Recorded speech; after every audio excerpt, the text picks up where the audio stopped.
Welcome, friend, to another journey together. We're so glad to have you here. Tonight, we will explore profound teachings drawn from ancient wisdom of Zen masters, lessons passed down in quiet temples and mountain retreats. If you'd like, feel free to share what time it is and where you are listening from. I'll be sharing a hand-picked selection of Zen stories, each one a doorway into a deeper understanding of the mind, each one shaped to guide you gently away from tension, overwhelm, and restless thought. These aren't just tales, they're tools, ancient and enduring, that can change the way you experience discomfort, confusion, and the persistent longing for something different. They remind us of what the old teachers knew well, that clarity doesn't come from solving the puzzle of life, but from stepping outside of it. As Dogen once said, to study the way is to study the self. To study the self is to forget the self. As you listen, you may begin to feel something shift. Thoughts may soften, the noise within may begin to fade, and a quiet understanding may begin to rise. Let it. It's what you came here for. So settle in. Let yourself fully arrive. Take one slow breath with me, and as you exhale, open yourself to the teachings that have patiently waited, not to be understood by the mind, but to be remembered by something deeper. Let us now explore a story about the profound nature of silence and the wisdom that emerges when we quiet the restless mind. In ancient Japan, a young and ambitious student approached his master, the renowned Zen teacher, Bankei. The student's eyes burned with intellectual fervor, his mind racing with questions and doubts that had plagued him for months. "Master," he said, bowing deeply but with visible agitation, "I have heard the famous koan about the sound of one hand clapping. I have meditated on it tirelessly, analyzed it from every angle, yet enlightenment continues to elude me. I fear I am wandering down the wrong path entirely." Bankei observed his student with eyes that held the depth of still water. He neither hurried to respond nor showed any trace of impatience. Instead, he slowly turned his gaze toward a single reed growing by the edge of a mirror-like pond that reflected the afternoon sky. The reed stood tall and slender, swaying almost imperceptibly in the gentle breeze.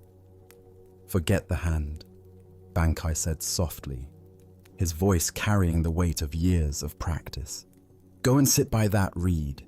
Do not leave that spot until you can hear the sound of its growing."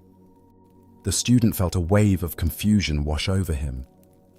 How could a reed, which grew in complete silence, produce any sound at all? How could he hear what was not there to be heard? Nevertheless, his respect for his master ran deep, and he obeyed without further question. For days, he sat in unwavering meditation beside the reed, his frustration mounting like storm clouds gathering on the horizon. He listened with desperate intensity to every sound the wind whispered through the leaves, every gentle lap of water against the shore, every buzz and hum of insects dancing in the air. Yet the reed remained stubbornly silent, offering no revelation, no mystical sound to unlock the mysteries he sought.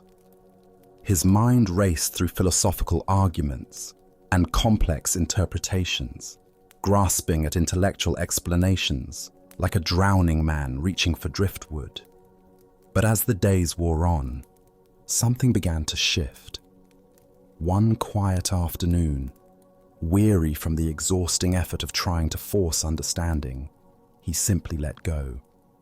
He released his desperate desire to hear anything at all and allowed himself to just be present with the reed, feeling the warmth of sunlight on his shoulders, the coolness of the breeze on his face. In that moment of profound stillness, when all striving ceased, a deep sense of peace washed over him like gentle waves.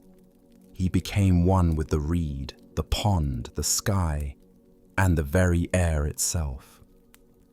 When he finally returned to Bangkai, his demeanor had transformed completely. Gone was the anxious seeker, replaced by someone who carried stillness within himself. "Master," he said, with a bow that emanated genuine reverence, "I have listened." Bangkai smiled, recognizing immediately the quality of silence that now surrounded his student. "And what did you hear?" "I heard the silence from which all sounds are born," the student replied, his voice carrying new depth. "The sound of one hand was never the true teaching. The real lesson was to stop the endless clapping of my own mind." Buddha's wisdom reminds us, better than 1,000 hollow words is one word that brings peace. The heart of this lesson lies in understanding the difference between the noise of seeking and the silence of finding. We live in a world that has trained us to believe that answers come through more thinking, more analysis, more mental effort. Yet Zen reveals the opposite truth.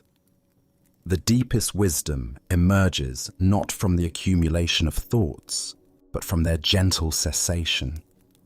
Why do we struggle so profoundly with inner silence? Zen Buddhism points to the restless nature of what is called monkey mind, the chattering, jumping, never settling quality of ordinary consciousness. This mental activity feels productive because it gives us the illusion of progress, the sense that we are working toward understanding. But this very effort often becomes the obstacle to the peace we seek.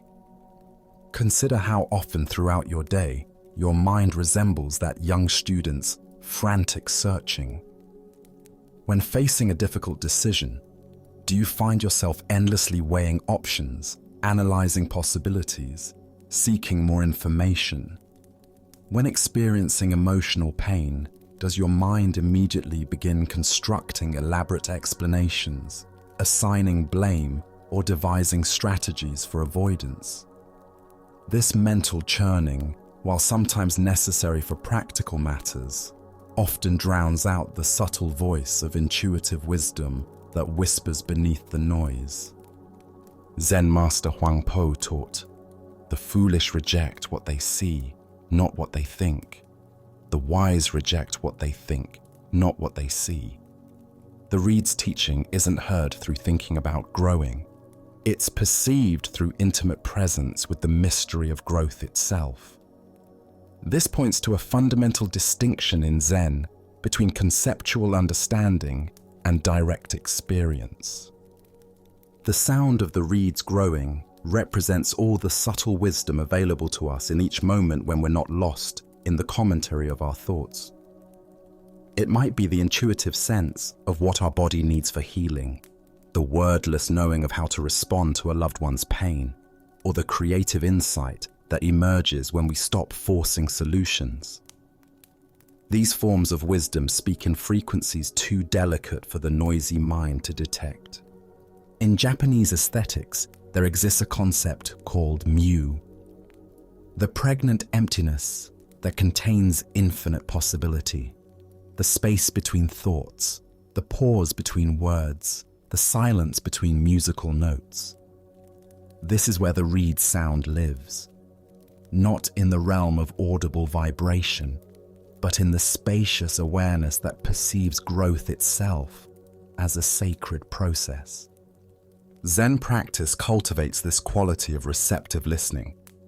Through meditation, we train ourselves to notice when we're caught in the endless clapping of mental commentary and gently return to simple presence.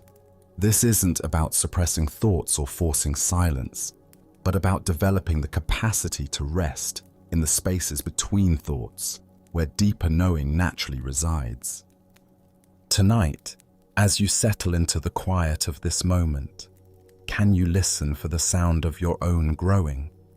Perhaps it's the gentle expansion of your breath, the subtle wisdom arising about a relationship in your life, or simply the profound mystery of being alive and aware. As the Buddha taught, silence is an empty space. Space is the home of the awakened mind. In cultivating this inner stillness, we discover that the wisdom we seek has been speaking to us all along through the gentle voice of presence itself. Our next story takes us to a mountain temple where a profound lesson about true value unfolds through an act that appears destructive but reveals the deepest compassion. Daigu was a Zen master who embodied simplicity in every aspect of his life. His small mountain temple contained only the most essential items: a few meditation cushions, basic cooking utensils, and simple robes worn thin from years of use. The governor of the province, a man of wealth and sincere devotion to Buddhist teachings, had long admired Daigu's wisdom and often attempted to express his reverence through gifts of fine silks, expensive incense, and rare delicacies.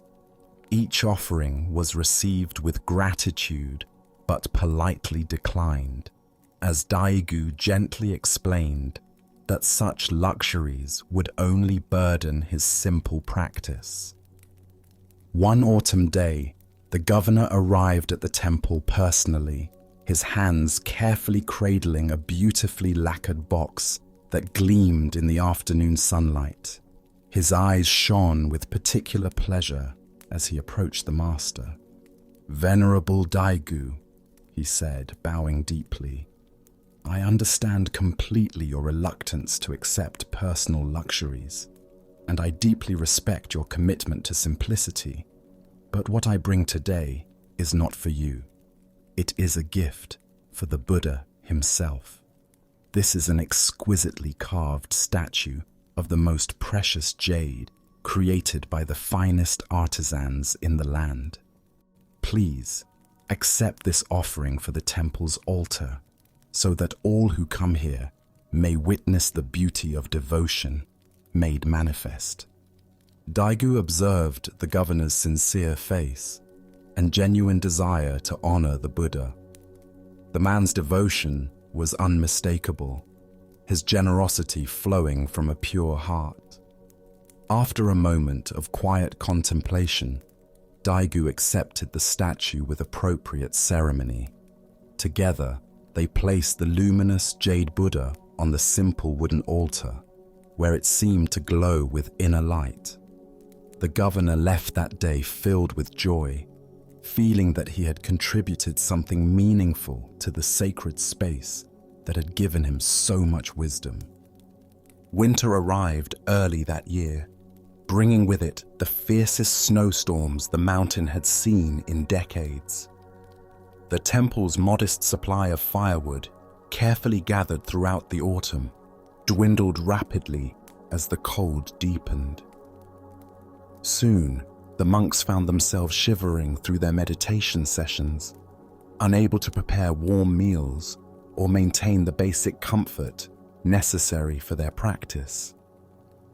One morning, as frost covered even the interior walls of the temple, a young monk entered the main hall to tend to the altar and discovered a scene that stopped him in his tracks. Daigu sat peacefully beside the hearth, carefully placing the precious jade Buddha into the flames and kindling a fire around it. The statue began to emit a warm glow as the fire took hold, casting dancing shadows on the master's serene face. The young monk felt his heart leap into his throat. "Master!" he cried out, his voice cracking with horror and disbelief. "What are you doing? That statue is priceless. It was a gift of deep devotion. It represents the Buddha himself." Daigu looked up from the growing warmth of the fire, his eyes twinkling with gentle humor and profound understanding. "Indeed, my young friend," he said, settling back into comfortable meditation posture as heat began to fill the cold room. We are burning the Buddha to keep the Buddha warm. As the Buddha observed, do not believe in anything simply because you have heard it. Do not believe in anything simply because it is spoken and rumored by many.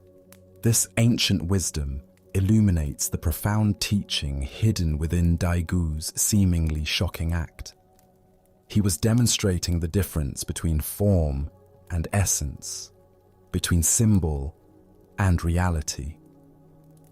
Why do we become so attached to the external representations of spiritual truth? Zen Buddhism reveals several layers to this very human tendency. First is our natural inclination to mistake the finger pointing at the moon for the moon itself. We invest sacred objects, rituals, and symbols with such reverence that we forget they are merely vessels designed to carry us toward direct experience of the divine. Second is what Buddhist psychology calls form clinging. Our tendency to grasp onto the appearance of things rather than their deeper nature.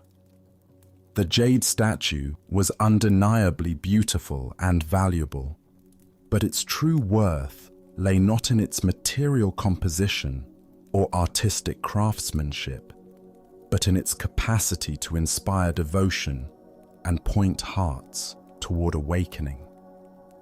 When that function could be served more immediately by providing warmth for actual living beings engaged in spiritual practice, the form became expendable.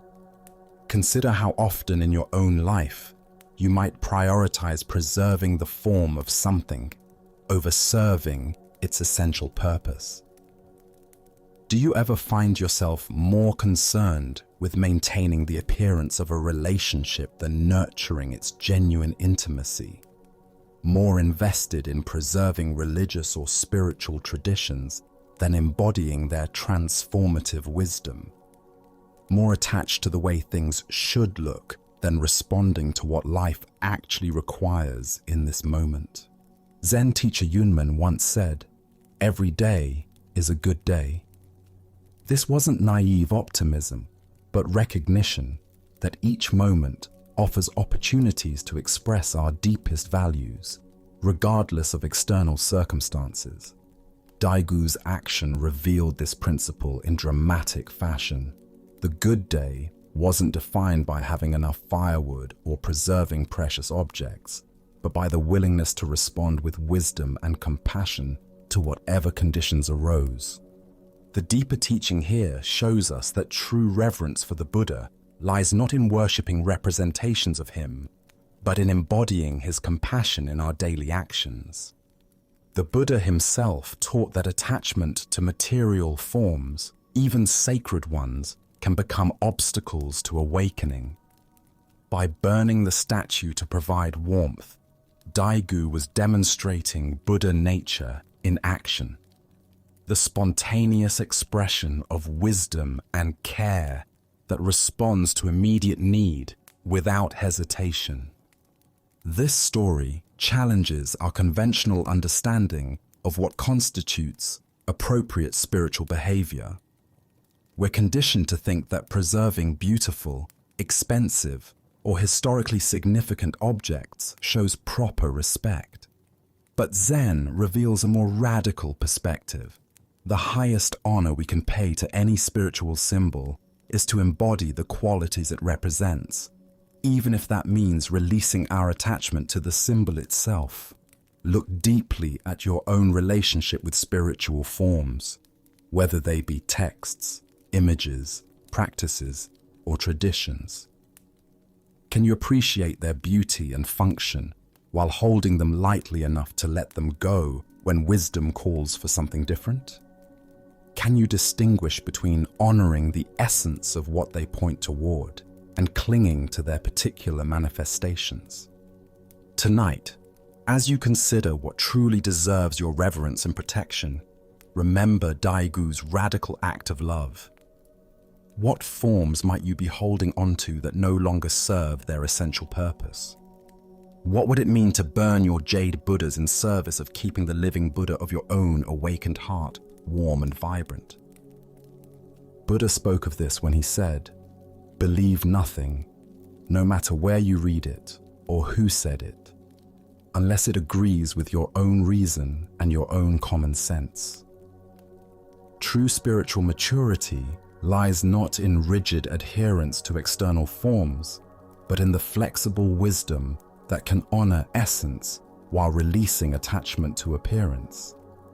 Let us continue our journey with a tale that reveals how we often carry burdens long after the need for carrying them has passed. Two monks, one senior with many years of practice behind him, and one junior still learning the subtleties of monastic life, were walking together on a pilgrimage through the countryside. Their destination lay many miles ahead, and they walked in the comfortable silence that often develops between companions who share a spiritual path. The rhythm of their footsteps on the dusty road created a meditative cadence that matched their breathing and helped maintain a state of mindful awareness as they traveled. As they approached a wide river where the spring rains had created muddy banks and swift-moving currents, they noticed a young woman standing hesitantly at the water's edge. She wore an elegant silk kimono of deep blue with intricate patterns that clearly marked her as someone of wealth and status. Her delicate silk slippers and the pristine condition of her clothing suggested she was unaccustomed to the rough conditions of country travel. She stood frozen with uncertainty, clearly wanting to cross, but afraid of ruining her expensive garments in the muddy water. Without a moment's hesitation or consultation, the senior monk approached the woman with a gentle bow. "May I assist you across the river?" he asked simply. Before she could fully respond, he had already positioned himself and, with practiced efficiency, hoisted her onto his back. He carried her steadily across the rushing water, his feet finding secure footing despite the slippery stones beneath the surface. Upon reaching the other side, he set her down gently on solid ground with the same matter-of-fact grace with which he had lifted her. The woman straightened her kimono and gave a curt nod of acknowledgement, but no word of thanks passed her lips. Without meeting either monk's eyes, she hurried away down the path, apparently eager to put the encounter behind her and continue with her journey. The two monks watched her disappear around a bend in the road, then resumed their own pilgrimage in silence. But the junior monk's silence was of an entirely different quality than before. Where previously there had been peaceful awareness, now there was a churning mixture of shock, confusion, and growing indignation. How could his respected teacher, a man who had taken sacred vows, including commitments to celibacy and non-attachment, have touched a woman so intimately? How could he have interacted so freely with someone who showed such obvious ingratitude? These questions burned in the younger monk's mind as he walked, creating an internal storm that grew more turbulent with each passing mile. For 2 full hours, he carried these thoughts, turning them over and examining them from every angle, feeding his sense of righteous confusion. The weight of his mental burden grew heavier with each step until finally, unable to contain himself any longer, he burst out with barely controlled emotion. "Brother, why did you do that? You know perfectly well that we are not supposed to touch women under any circumstances. Our vows are clear about maintaining proper boundaries. And that woman, she was so ungrateful. She didn't even thank you for your kindness." The senior monk turned to look at his companion with eyes that held gentle amusement rather than defensiveness.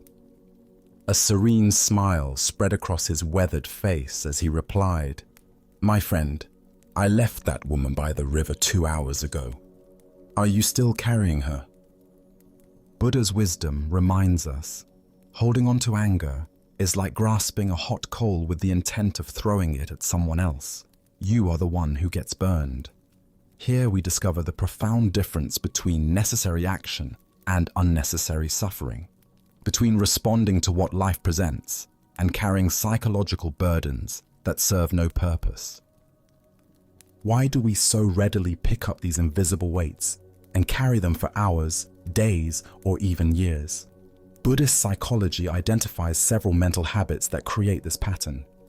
The first is our tendency toward rumination, the mind's compulsive habit of chewing endlessly on experiences, particularly those that trigger strong emotional reactions. Like a dog with a bone, we gnaw at disturbing events, examining them from every angle.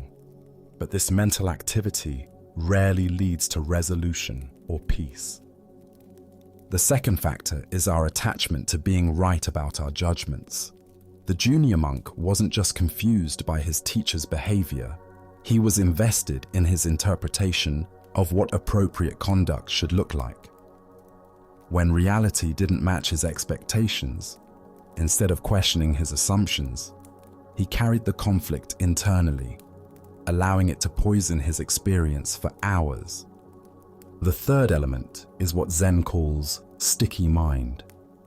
Consciousness that adheres to whatever it encounters instead of letting experiences arise and pass naturally. Like walking through a spider web, we collect psychological debris as we move through our days, accumulating resentments, worries, and preoccupations that have nothing to do with our present moment reality. Consider how often throughout your day you find yourself carrying people or situations long after your actual interaction with them has ended. The coworker who didn't return your greeting this morning. Are you still puzzling over their apparent rudeness at lunchtime? The driver who cut you off in traffic.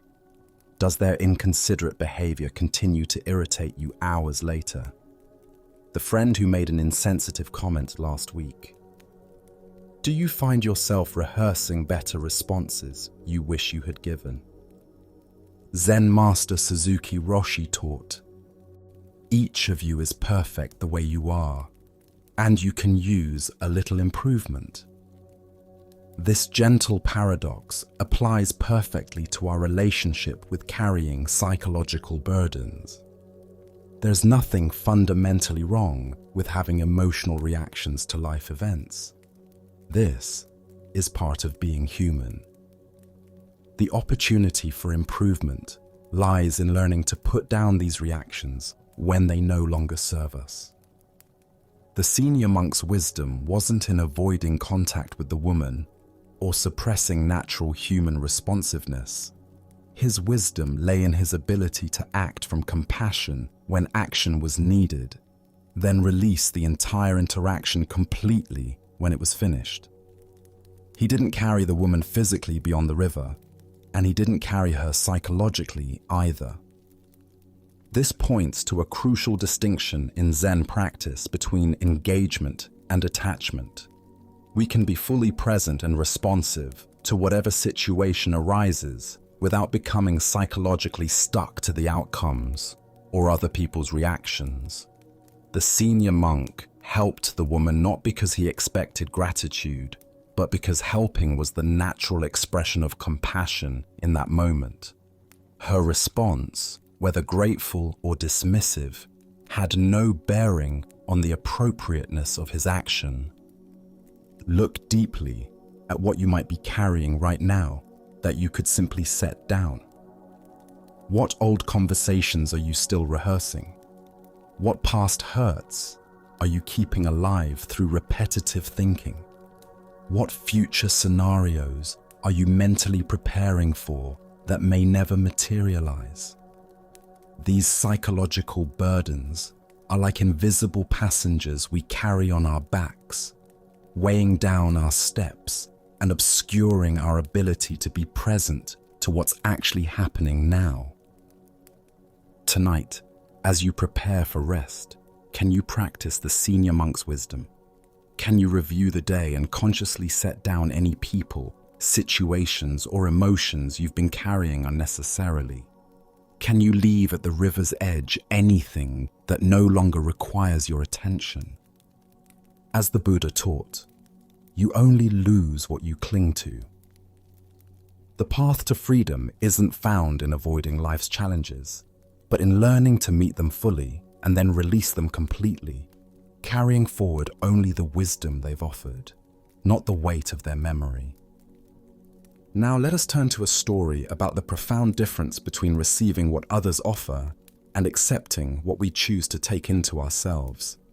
In ancient Japan, a famously hot-tempered young samurai sought out an old Zen master who was renowned throughout the region for his unshakable peace and wisdom.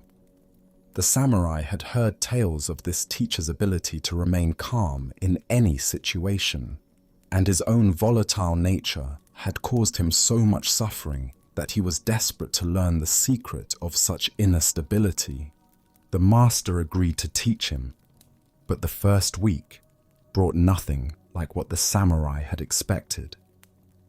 Instead of profound philosophical discussions or advanced meditation techniques, he found himself assigned to menial tasks around the temple.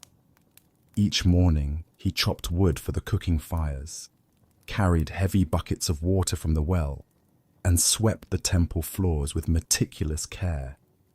Day after day, his frustration mounted as he performed these humble chores, while the master seemed to pay him little attention. By the end of the week, the samurai's legendary temper had reached its breaking point. He stormed into the master's simple quarters, where the old man sat peacefully sipping tea, apparently oblivious to his student's growing agitation. "This is intolerable!" the samurai shouted, his face flushed with rage. "I came here to learn wisdom, not to be your personal servant. You are nothing but a fraud who preys on the desperation of seekers." The old master continued sipping his tea with the same serene expression he had worn all week, showing no reaction whatsoever to the verbal assault. This complete lack of response only inflamed the samurai further. He began hurling increasingly harsh insults, calling the master a charlatan, a lazy old fool, and worse. Still, the teacher's face remained as peaceful as a still pond, unmarked by even the slightest ripple of disturbance. In a final explosion of fury, the samurai grabbed a handful of gravel from the garden path and hurled it directly at the master. The small stones struck the old man's robes and scattered harmlessly to the floor around his meditation cushion. Not once did the master flinch or show any sign that he had even noticed the physical attack. When the samurai's rage had finally exhausted itself, the master set down his teacup and looked at him with eyes that held no trace of anger or judgment. "Tell me," he said in a voice as calm as morning mist, "if someone offers you a gift and you choose not to accept it, to whom does that gift belong?" The samurai, caught off guard by the question and still breathing heavily from his outburst, stammered, To the one who offered it, I suppose." "Exactly," said the master with a gentle nod. "I do not accept your anger, your insults, or your violence. They remain entirely yours." He then pointed to a large, smooth river stone that sat near the temple steps, polished by countless years of wind and water. "Your mind can learn to be like that stone. The fiercest winds can howl around it. The heaviest rains can beat upon it. The most scorching sun can bake it throughout the day. Yet the stone remains unchanged, not because it is unfeeling or unaware, but simply because it rests in its own true nature, unmoved by the constantly changing weather that surrounds it." The master's voice took on an even gentler quality as he continued. "Your anger, your frustration, your need to lash out, These are simply weather patterns moving through your inner landscape. They are not who you are, any more than a thunderstorm is the essential nature of the sky. You can learn to observe these emotional storms without being swept away by them, to let them pass through your awareness without allowing them to disturb your fundamental peace.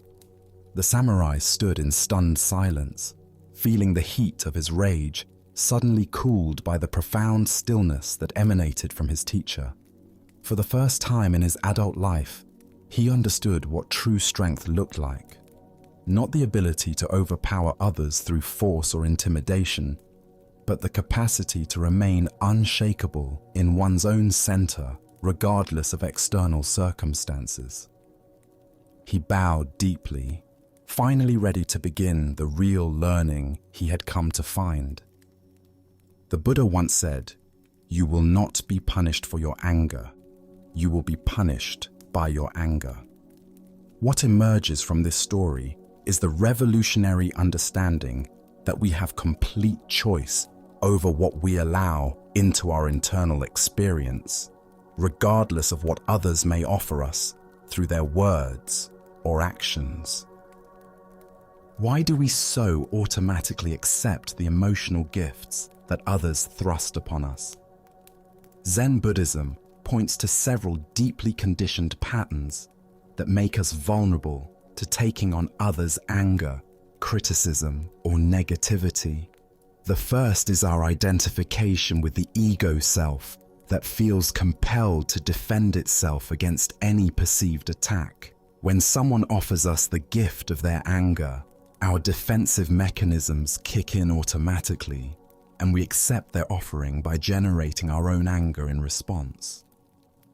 The second factor is what Buddhist psychology calls emotional contagion, our tendency to unconsciously mirror the emotional states of those around us. Just as we might catch a cold from someone who sneezes near us, we often catch emotional states from people who express them in our presence. But unlike physical contagion, emotional contagion requires our participation, though this participation usually happens below the level of conscious awareness. Consider how often throughout your day you find yourself accepting gifts you never asked for. When a frustrated colleague snaps at you, do you automatically accept their irritation and make it your own? When someone criticizes your work, do you take their judgment inside yourself and begin to doubt your abilities? When a family member expresses disappointment in your choices, do you accept their disappointment as evidence that you should feel guilty? Zen teacher Byron Katie teaches, defense is the first act of war. Every time we accept someone else's emotional offering and respond defensively, we enter into a kind of psychological warfare that can escalate indefinitely. The master in our story demonstrates a completely different approach, the radical refusal to participate in emotional exchanges that serve no constructive purpose. This doesn't mean becoming cold, unfeeling, or disconnected from others. The stone in the story isn't depicted as frozen or dead, but as naturally stable, resting in its essential nature while remaining fully present to its environment. Similarly, we can develop the capacity to remain centered and responsive without automatically absorbing and reflecting back every emotional energy directed toward us. The deeper teaching here shows us that true strength lies not in our ability to defend ourselves against others' negativity, but in our capacity to remain grounded in our own inner peace regardless of external turbulence. This requires developing what Zen calls don't know mind, the willingness to question our automatic assumptions about what others' behavior means about us or requires from us. Look deeply at your own patterns of accepting unwanted gifts. What emotional offerings do you find most difficult to refuse? Criticism, anger, anxiety, guilt, drama. Can you begin to recognize the moment when someone extends these gifts toward you? And can you practice the radical freedom of simply not taking them? Zen Master Dogen wrote, "To study the Buddha way is to study the self. To study the self is to forget the self." Part of forgetting the self involves releasing our compulsive need to take everything personally, to defend our positions, or to prove our worth through emotional reactivity. When we're securely grounded in our own essential nature, we can respond to others from wisdom rather than from wounded pride. Tonight, as you reflect on the interactions you had today, can you identify any emotional gifts you accepted that you could have politely declined? Can you practice being like the stone, present, aware, and responsive, but fundamentally unmoved by the passing weather of others' emotional storms? As the Buddha taught, hatred does not cease by hatred, but only by love. This is the eternal rule. When we refuse to accept others' anger and respond instead from our own center of peace, we offer them something far more valuable than the reflection of their own turbulence. We offer them the gift of experiencing what serenity looks like in the face of storm. As we continue our journey through the wisdom of Zen Buddhism, let us explore a teaching that addresses one of the most challenging aspects of human existence: our relationship with change and impermanence. A sincere disciple approached his master with a question that had been troubling his heart for many months. His face carried the weight of someone wrestling with profound spiritual confusion, and his words came slowly, as if each one required careful consideration. "Master," he began, bowing with deep respect, "you speak constantly of impermanence, teaching that everything in existence is in constant flux, that nothing remains the same from one moment to the next.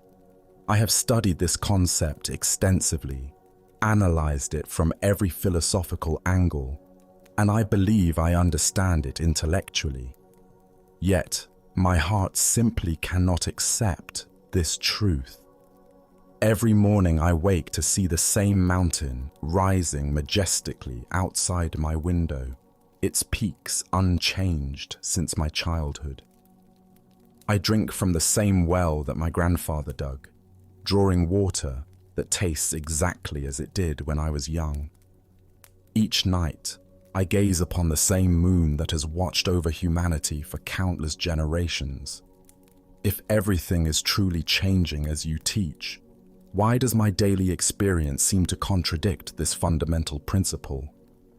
The master listened with the patient attention of someone who had encountered this question many times before, recognizing in his student's words the eternal human struggle between intellectual understanding and lived experience.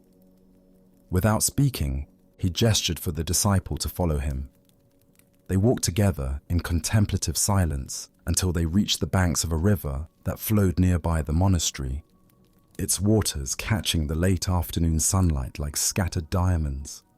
"Look carefully at this river," the master said, settling himself comfortably on a large boulder near the water's edge. "Tell me what you observe." The disciple studied the flowing water, noting its steady current, the way it curved around rocks, the consistent sound it made as it moved toward the distant sea. "I see a river, master. It flows steadily from the mountains toward the ocean, just as it has for countless years." "Good," the master replied. "Now, dip your hand into the water and feel its coolness."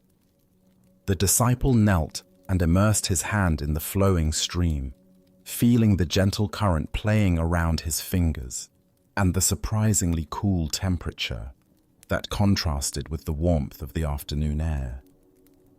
"Now," the master continued, "remove your hand and dip it into the river again." The disciple lifted his hand from the water, observed it for a moment, then lowered it once more into the stream.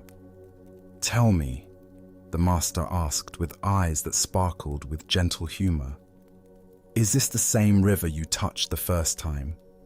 The disciple responded immediately, with the confidence of someone stating an obvious fact. "Of course it is the same river, master. It is the same body of water flowing in the same direction through the same landscape." The master shook his head slowly, his expression becoming more serious as he prepared to reveal the deeper teaching.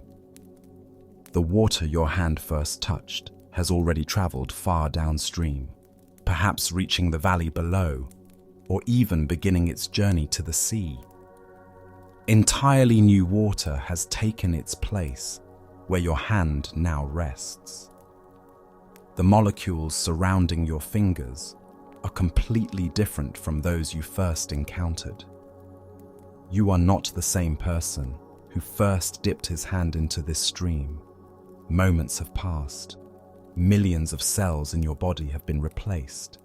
Countless new thoughts and perceptions have arisen and dissolved in your consciousness. You see the form of the river, just as you see the form of the mountain and the moon, but the substance is never identical from one moment to the next." The master's voice took on the quality of flowing water itself as he continued. "You are trying to hold on to the river that has already flowed far beyond your reach. You are clinging to a mountain whose rocks are constantly weathering grain by grain, to a moon whose face changes nightly as it waxes and wanes, to a well whose water comes from ever-changing underground springs.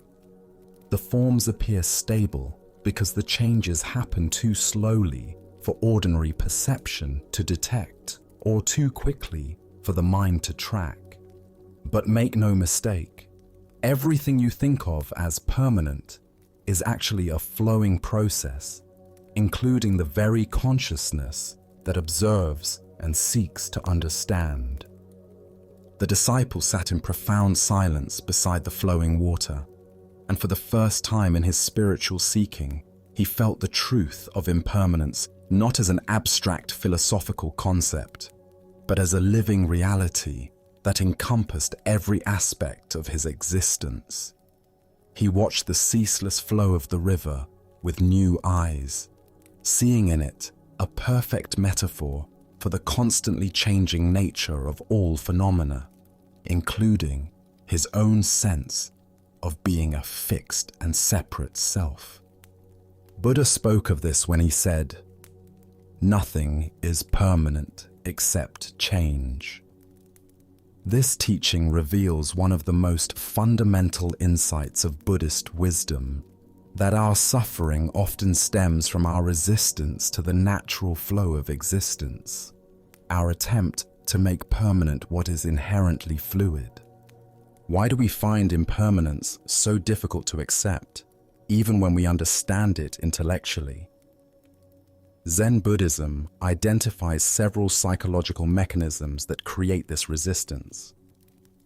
First is our evolutionary conditioning for pattern recognition and stability.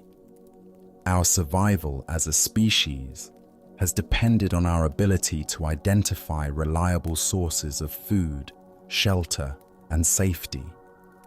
This deep programming makes us naturally seek permanence and predictability, even in areas where such stability is ultimately impossible.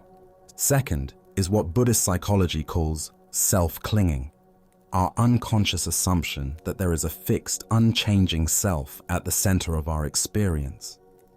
This sense of being a solid, continuous entity makes it difficult to truly comprehend that everything else might be in constant flux.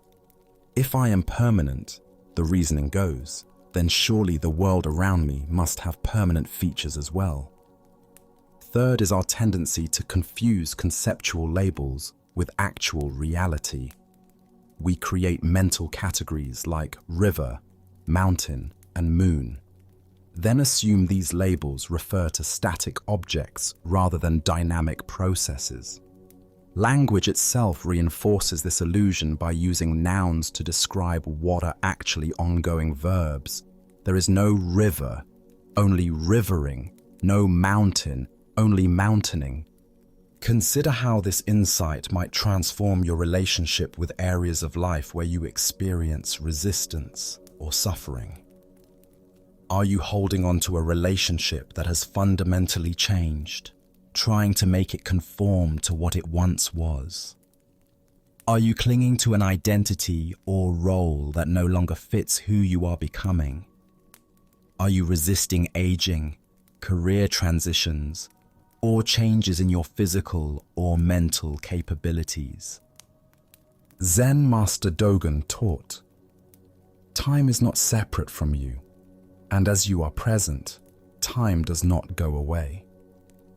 This points to a profound shift in perspective. Instead of seeing ourselves as fixed beings moving through changing circumstances, we can recognize ourselves as part of the very flow of change itself. We are not separate from the river of time. We are expressions of it. The deeper teaching here shows us that accepting impermanence isn't about resignation or pessimism, but about aligning ourselves with the fundamental nature of reality. When we stop fighting the current, we can begin to dance with it. When we release our grip on how things should remain, we become available to appreciate how they actually are in each moment. Thich Nhat Hanh reminds us, impermanence is not something to be afraid of. It's the very basis of life. Without change, there would be no growth, no healing, no learning, no possibility for transformation. The same impermanence that takes away what we cherish also brings new opportunities, fresh perspectives, and unexpected gifts. Look deeply at your own relationship with change in this moment. What are you trying to hold on to that is already flowing away from you? What are you resisting that might be trying to emerge in your life? Can you feel yourself as part of the river, rather than someone standing on its banks trying to control its flow? Tonight, as you observe the rise and fall of your breath, the coming and going of thoughts, the subtle changes in how your body feels as you settle into rest, can you practice meeting impermanence as a friend rather than an enemy? Can you let yourself flow with the constant renewal that is your birthright as a conscious being? As the Buddha taught, of all footprints, that of the elephant is supreme. Similarly, of all mindfulness meditations, that on death is supreme. By truly accepting the impermanent nature of all phenomena, including our own precious lives, we discover the freedom to love fully, act courageously, and appreciate deeply whatever is present in this irreplaceable moment. As we continue our journey through the wisdom of Zen Buddhism, let us turn to a story about the difference between resistance and flow.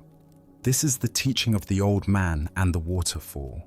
In a mountain village where a swift river carved its way through ancient rocks, an old Taoist sage often walked along the water's edge, observing the interplay between the flowing current and the solid stones that tried to redirect its path.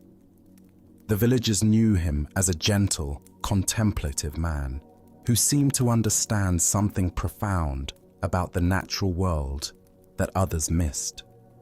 One afternoon, as storm clouds gathered and rain began to fall, the river swelled with unusual force.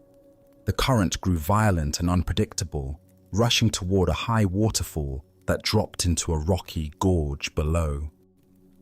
Most people avoided the area during such conditions, knowing that anyone who fell into the rapids would face almost certain death against the jagged rocks at the bottom of the falls. The old man, however, had been caught by the sudden storm while walking along his usual path. As he tried to make his way back to safety, the muddy bank gave way beneath his feet. Before he could catch himself, he tumbled into the raging torrent and was immediately swept away by the powerful current. Villagers who witnessed his fall cried out in horror. They ran along the riverbank, helplessly watching as the old man was carried toward the waterfall by waters too violent and swift for any rescue attempt. They could only watch in anguish as he disappeared over the edge, plunging into the churning chaos below. Everyone assumed the worst. No one could survive such a fall, especially not an elderly man with limited strength. The villagers prepared themselves to search for his body downstream, once the waters calmed enough to make such a search possible. But to their amazement, as they hurried toward the base of the waterfall, they saw the old man emerging from the water far below, completely unharmed. He walked calmly to the shore, water streaming from his clothes, and sat down to rest as peacefully as if he had simply taken a refreshing swim on a pleasant day. The villagers rushed to him, unable to believe what they had witnessed. "How is this possible?" they asked in wonder. "How did you survive that terrible fall? The water was so violent, the rocks so dangerous. By all reason, you should have been killed." The old man smiled at their concern and amazement. He wrung water from his sleeves and considered their question carefully before answering. "I survived," he said simply, "because I accommodated myself to the water, not the water to me. When I felt myself falling, I did not fight against the current or try to force it to change direction. Without thinking, I allowed myself to be shaped by it. When the water wanted to go down, I went down. When it swirled, I swirled with it. Plunging into the whirlpool, I came out with the whirlpool. I became like the water itself, and this is how I survived." The villagers listened in silence, beginning to understand that they had witnessed something far more than a fortunate accident. They had seen a demonstration of a profound principle that the old man had spent years learning from his careful observation of the natural world. As the Buddha taught, nothing is permanent. Everything is subject to change. Being is always becoming. Here we discover the wisdom of working with life's currents, rather than exhausting ourselves in futile resistance to forces beyond our control. Why do we instinctively fight against difficult circumstances when flow and adaptation might serve us better? Zen Buddhism reveals that our ego mind believes it can control external conditions through force of will. But this approach often creates more suffering than the original difficulty. The old man's survival wasn't mere luck. It was the result of understanding something essential about the nature of existence itself. When we align ourselves with the natural flow of events, rather than demanding that life conform to our preferences, we often discover resources and possibilities that resistance makes invisible. Consider your own relationship with challenging circumstances. How much energy do you spend fighting against situations you cannot change? The old man's teaching suggests a different approach, not passive submission, but conscious adaptation that maintains our essential nature while flowing with changing conditions. This doesn't mean accepting harmful situations or abandoning our values. The old man didn't give up his desire to survive. He simply changed his strategy for survival. Instead of fighting the water's power, he used it. Instead of resisting its direction, he moved with it while maintaining his awareness and intention. In relationships, careers, and personal challenges, we often face similar choices. We can exhaust ourselves trying to force outcomes, control other people's behavior, or make external circumstances conform to our expectations. Or we can learn to work skillfully with what is actually present, finding creative ways to achieve our deeper purposes through accommodation rather than force. Zen master Lao Tzu taught, water is fluid, soft, and yielding, but water will wear away rock, which cannot yield and is destroyed. The old man embodied this teaching, demonstrating that apparent weakness can be a source of tremendous strength when applied with wisdom. The Buddha said, "Hatred does not cease by hatred, but only by love. This is the eternal rule." This principle extends beyond hatred to all forms of resistance. Problems are rarely solved by fighting against them directly, but by understanding their nature and finding ways to work with the underlying forces involved. Look deeply at a current source of stress or conflict in your life. Where are you trying to force the water to change direction rather than learning to swim with it? What would it mean to accommodate yourself to the situation while maintaining your essential values and intentions? Tonight, as you encounter the inevitable currents of daily life, unexpected changes, difficult people, circumstances beyond your control, can you remember the old man's wisdom? Can you find ways to maintain your center while flowing with forces you cannot change, discovering that sometimes the most direct path to your goals is the one that appears to go around obstacles rather than through them? Buddha's wisdom reminds us, in the end, just three things matter: how well we have lived, how well we have loved, how well we have learned to let go. Learning to flow with life's currents is ultimately about letting go of our need to control everything while maintaining our ability to respond wisely to whatever arises. Like water, we can be both powerful and yielding, both persistent and adaptive, both strong and gentle. Let us continue on our journey with a story about discovering the source of true freedom. This is the tale of the student and the master's heart. In a peaceful monastery garden where cherry blossoms drifted like snow, a young student approached his teacher during evening meditation. The master sat beneath an ancient maple tree, twilight painting the sky in soft purples and golds. This student had been practicing earnestly for years, yet lately questions had been arising that reached deeper than formal instruction. Taking a seat beside his teacher, the student gathered courage to voice what had been troubling him. "Master," he began quietly, "when I was young, I had a deep desire for my family and loved ones to be proud of me. I wanted to excel in studies, to accomplish things that would make them beam with joy.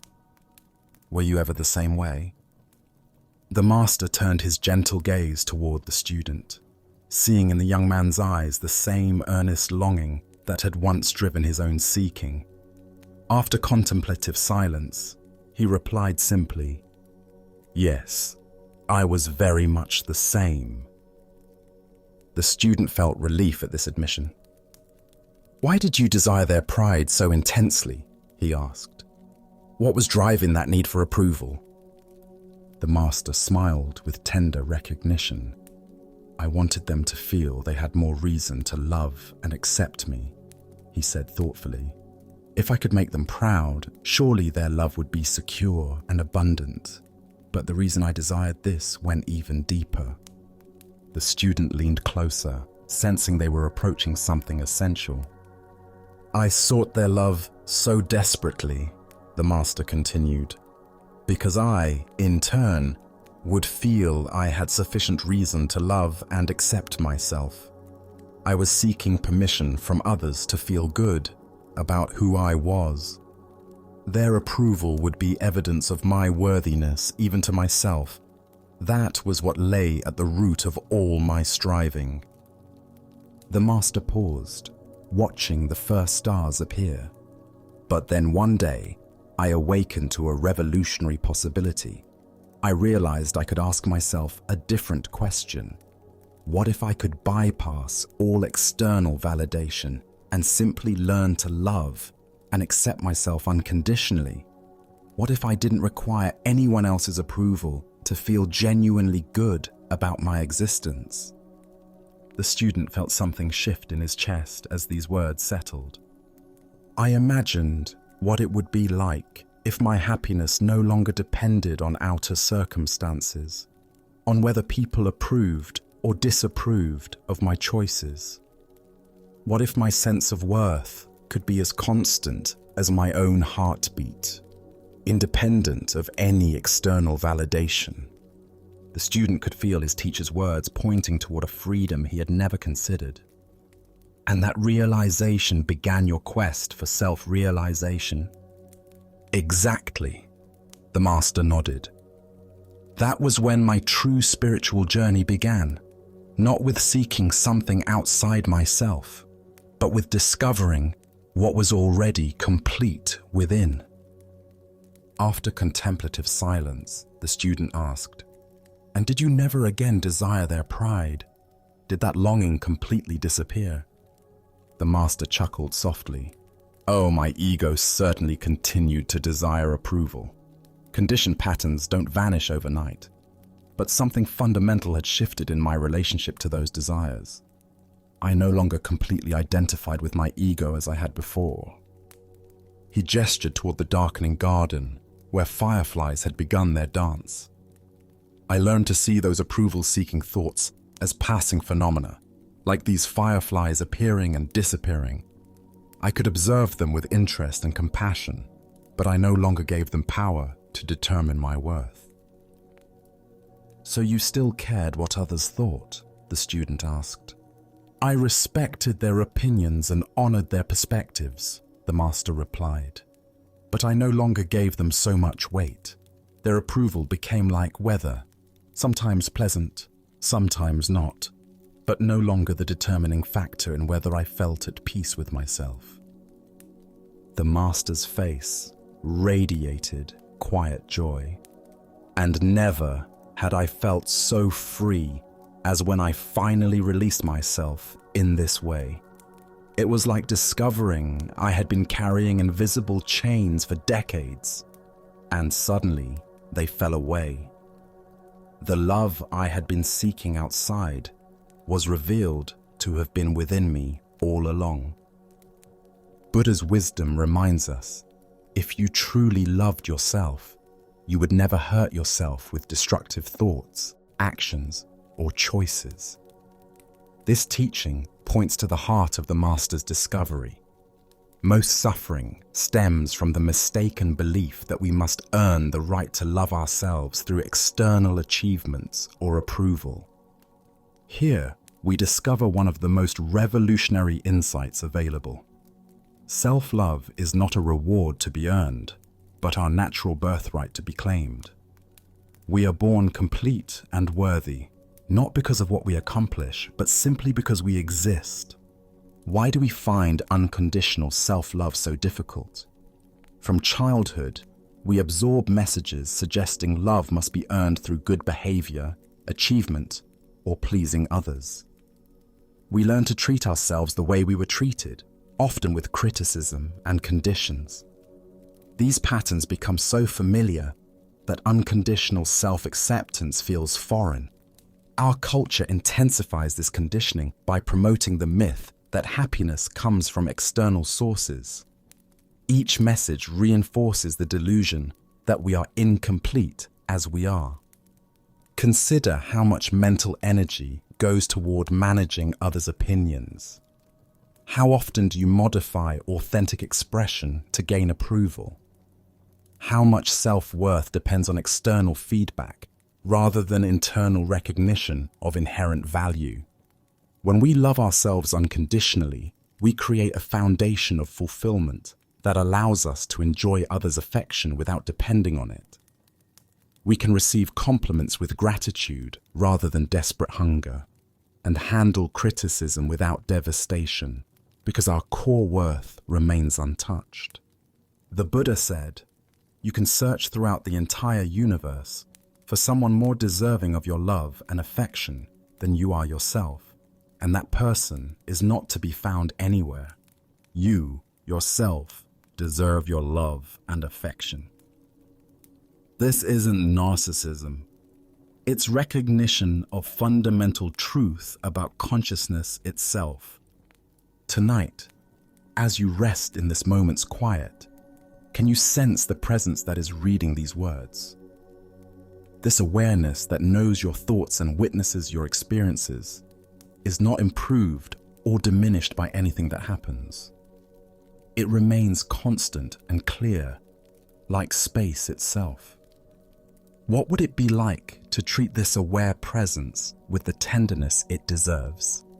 Perhaps you could offer yourself the same patience you'd give a beloved child learning, or the same compassion you'd feel for a friend in difficulties. As the Buddha taught, hatred is never appeased by hatred. By non-hatred alone is hatred appeased. Self-criticism is never healed by more self-criticism. Only by learning to love ourselves exactly as we are do we create inner conditions for authentic transformation. In discovering this unconditional love within, we find the freedom we sought through others' approval was always here, beating steadily in our own hearts. Let us continue on our journey through the wisdom of Zen Buddhism with a story about the phantoms we create with our own minds.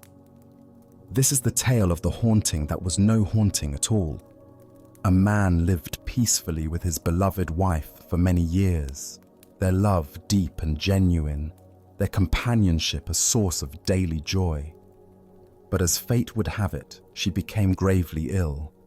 As she lay on her deathbed, her breathing shallow and her strength fading, she grasped her husband's hand with surprising force. "My darling," she whispered, her eyes filled with both love and fear. "I cannot bear the thought of leaving you, and I cannot bear the thought of you loving another. Promise me that when I am gone, you will not see any other women. Promise me you will remain faithful to my memory forever, or I swear I will return from the grave to haunt you." The husband, his heart breaking at her words and her impending departure, made the promise she demanded. What else could he do? In that moment of grief and love, he would have agreed to anything to ease her suffering and honor their bond. For several months after her death, the widower kept his word. He avoided social gatherings, declined invitations, and turned away from any possibility of female companionship. His world became small and lonely, filled only with work and memories. But as time passed, and the sharpest edge of grief began to soften, he found himself drawn back into the world of the living.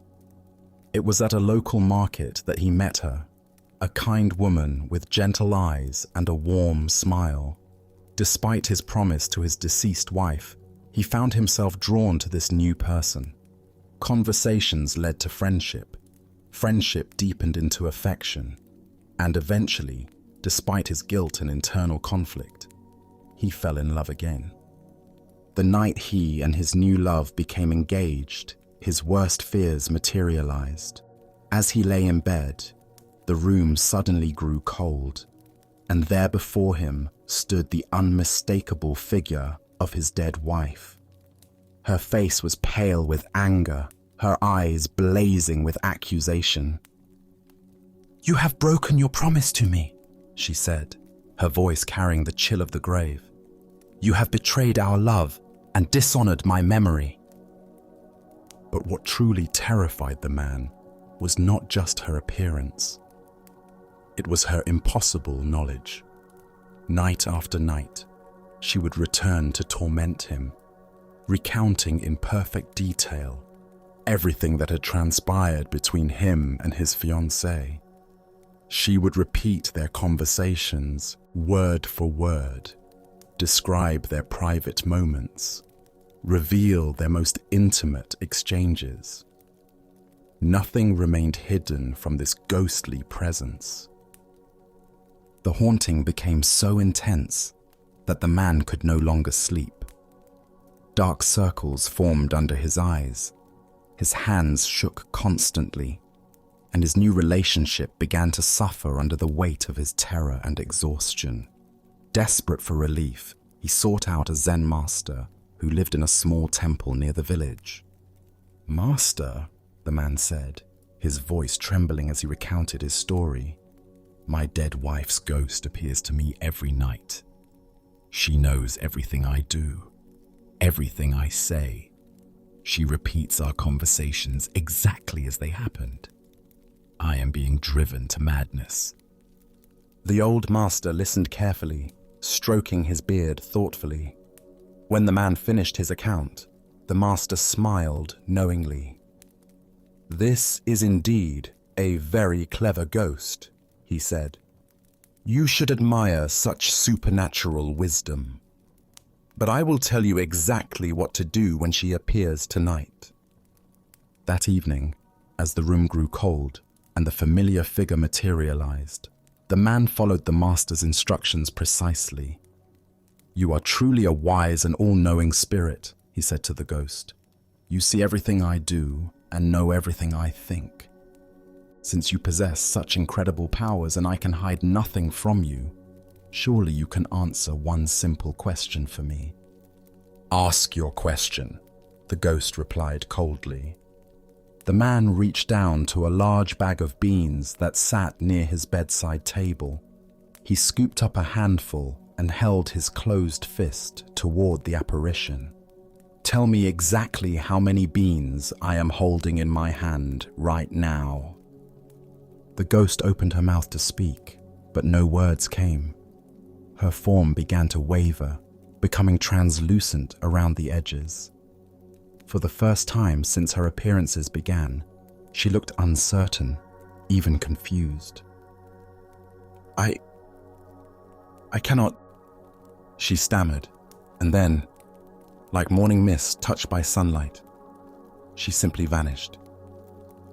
The ghost never returned again, and the man was finally free to live his life in peace. Buddha's wisdom reminds us, we are what we think. All that we are arises with our thoughts. With our thoughts, we make the world. The deeper teaching here shows us how powerfully our minds can create seemingly real experiences from nothing but guilt, fear, and unresolved emotions. Why do we give such power to the ghosts of our own making? Zen Buddhism reveals that much of our suffering comes not from external forces, but from the phantoms we create through our own psychological patterns. The ghost in this story was nothing more than the man's own guilt and conditioning, projected outward and given form by his tormented mind. Consider how often in your own life you are haunted by voices that seem to know your every move, that judge your every decision, that remind you of promises you've broken or standards you've failed to meet. These internalized critics often speak with the voices of people from our past, parents, teachers, former partners, but their power comes entirely from our own minds giving them substance. The man's ghost could recite his conversations perfectly because it was his own memory playing them back to him. It knew his private moments because it was created by his own consciousness. It appeared when his guilt was strongest because guilt was its very substance.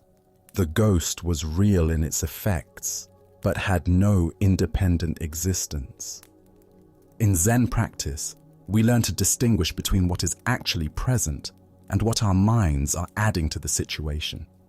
The man was genuinely in love with a new person, but his conditioning told him this was a betrayal. His deceased wife was genuinely gone, but his unprocessed grief and guilt kept her psychologically present. The master's solution was brilliant in its simplicity. By asking the ghost to know something that existed only in the present moment, something the man's own mind couldn't possibly know, he revealed the phantom's true nature. The beans in his hand were unknown even to him until he counted them.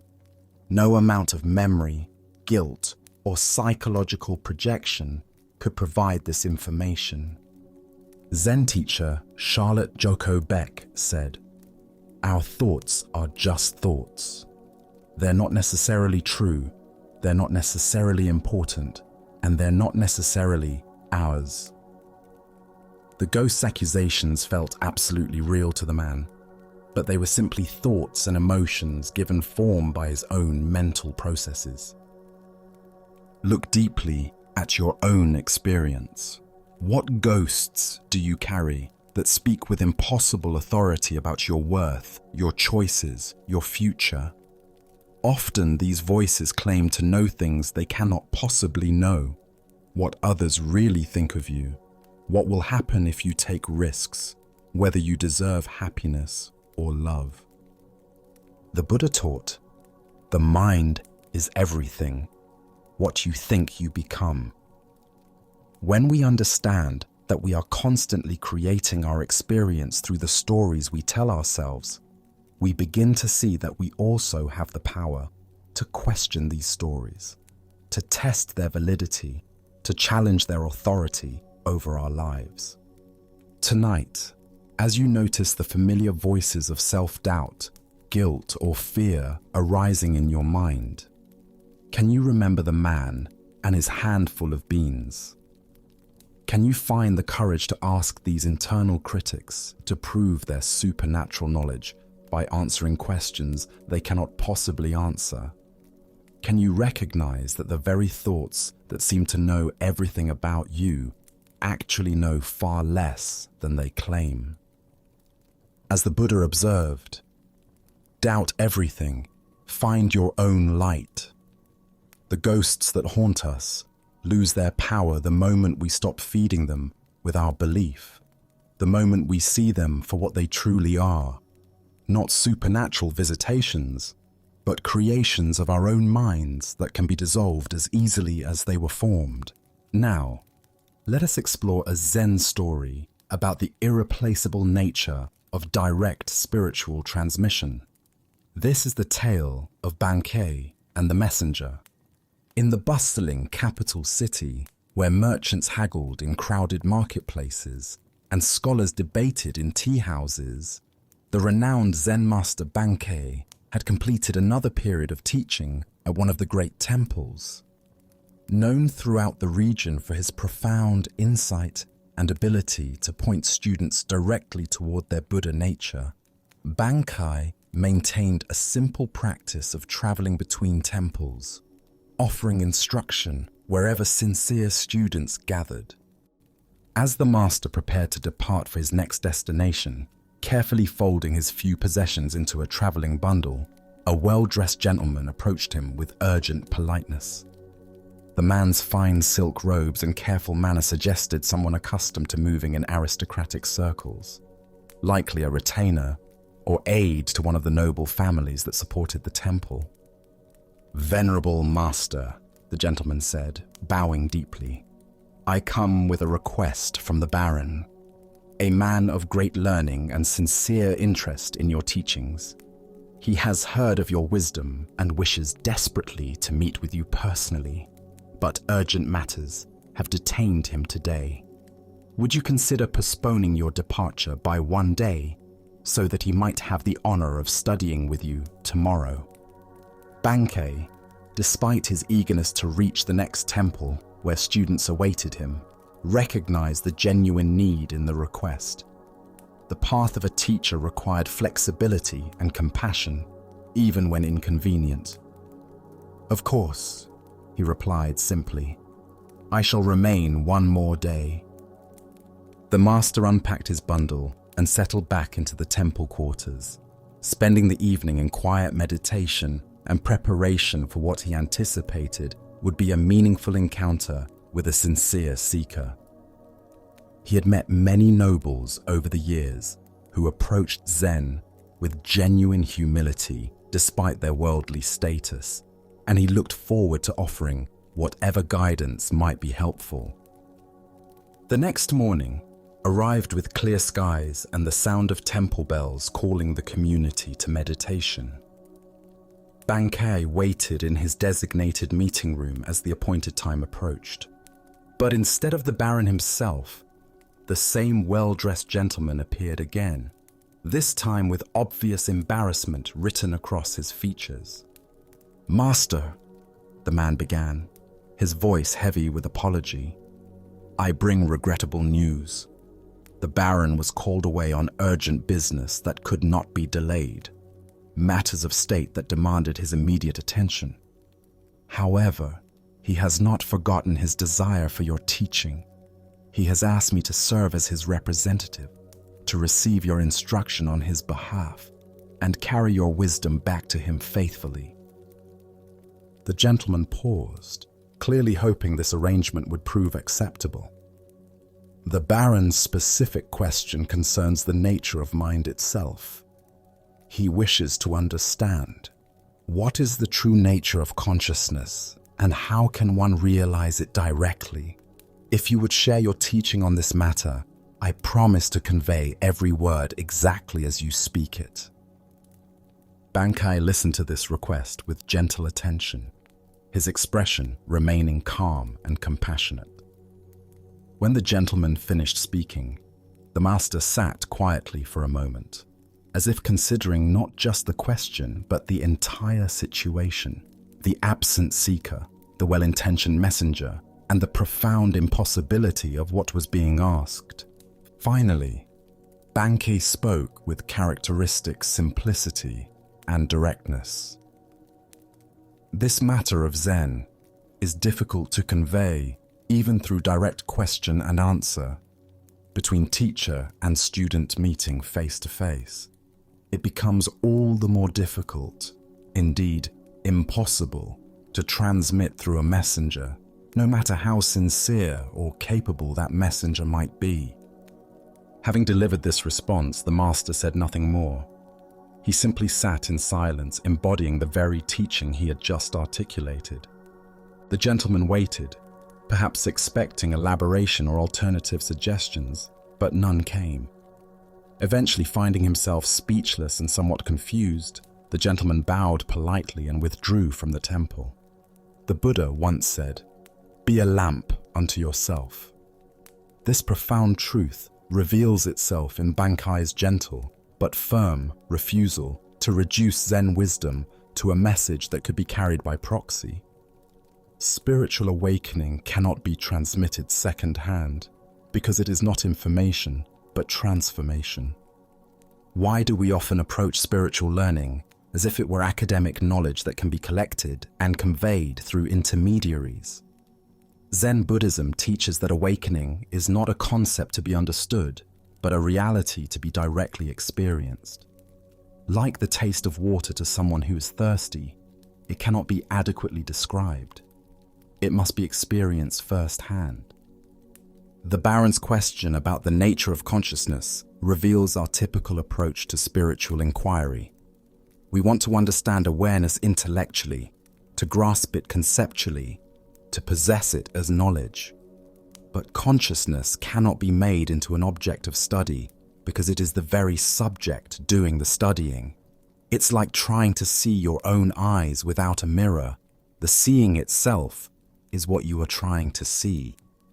Consider how often throughout your day you might approach spiritual wisdom as information to be collected, rather than truth to be embodied. We read books about meditation instead of meditating. We study descriptions of enlightenment instead of investigating our present experience. We seek answers about the nature of mind instead of directly examining what we call mind right now. Zen Master Dogen taught, to study the Buddha way is to study the self. To study the self is to forget the self. This paradox points to the heart of why spiritual transmission requires direct engagement. The self that wants to understand Buddhism intellectually is the very construction that must be seen through. This seeing through happens not through accumulating knowledge, but through intimate investigation of immediate experience. The messenger in the story represents our own tendency to approach awakening indirectly, We want to understand consciousness from a safe distance, maintaining the illusion that we are separate observers studying an object called awareness.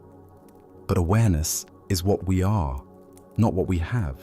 It cannot be possessed, understood, or transmitted because we are expressions of it.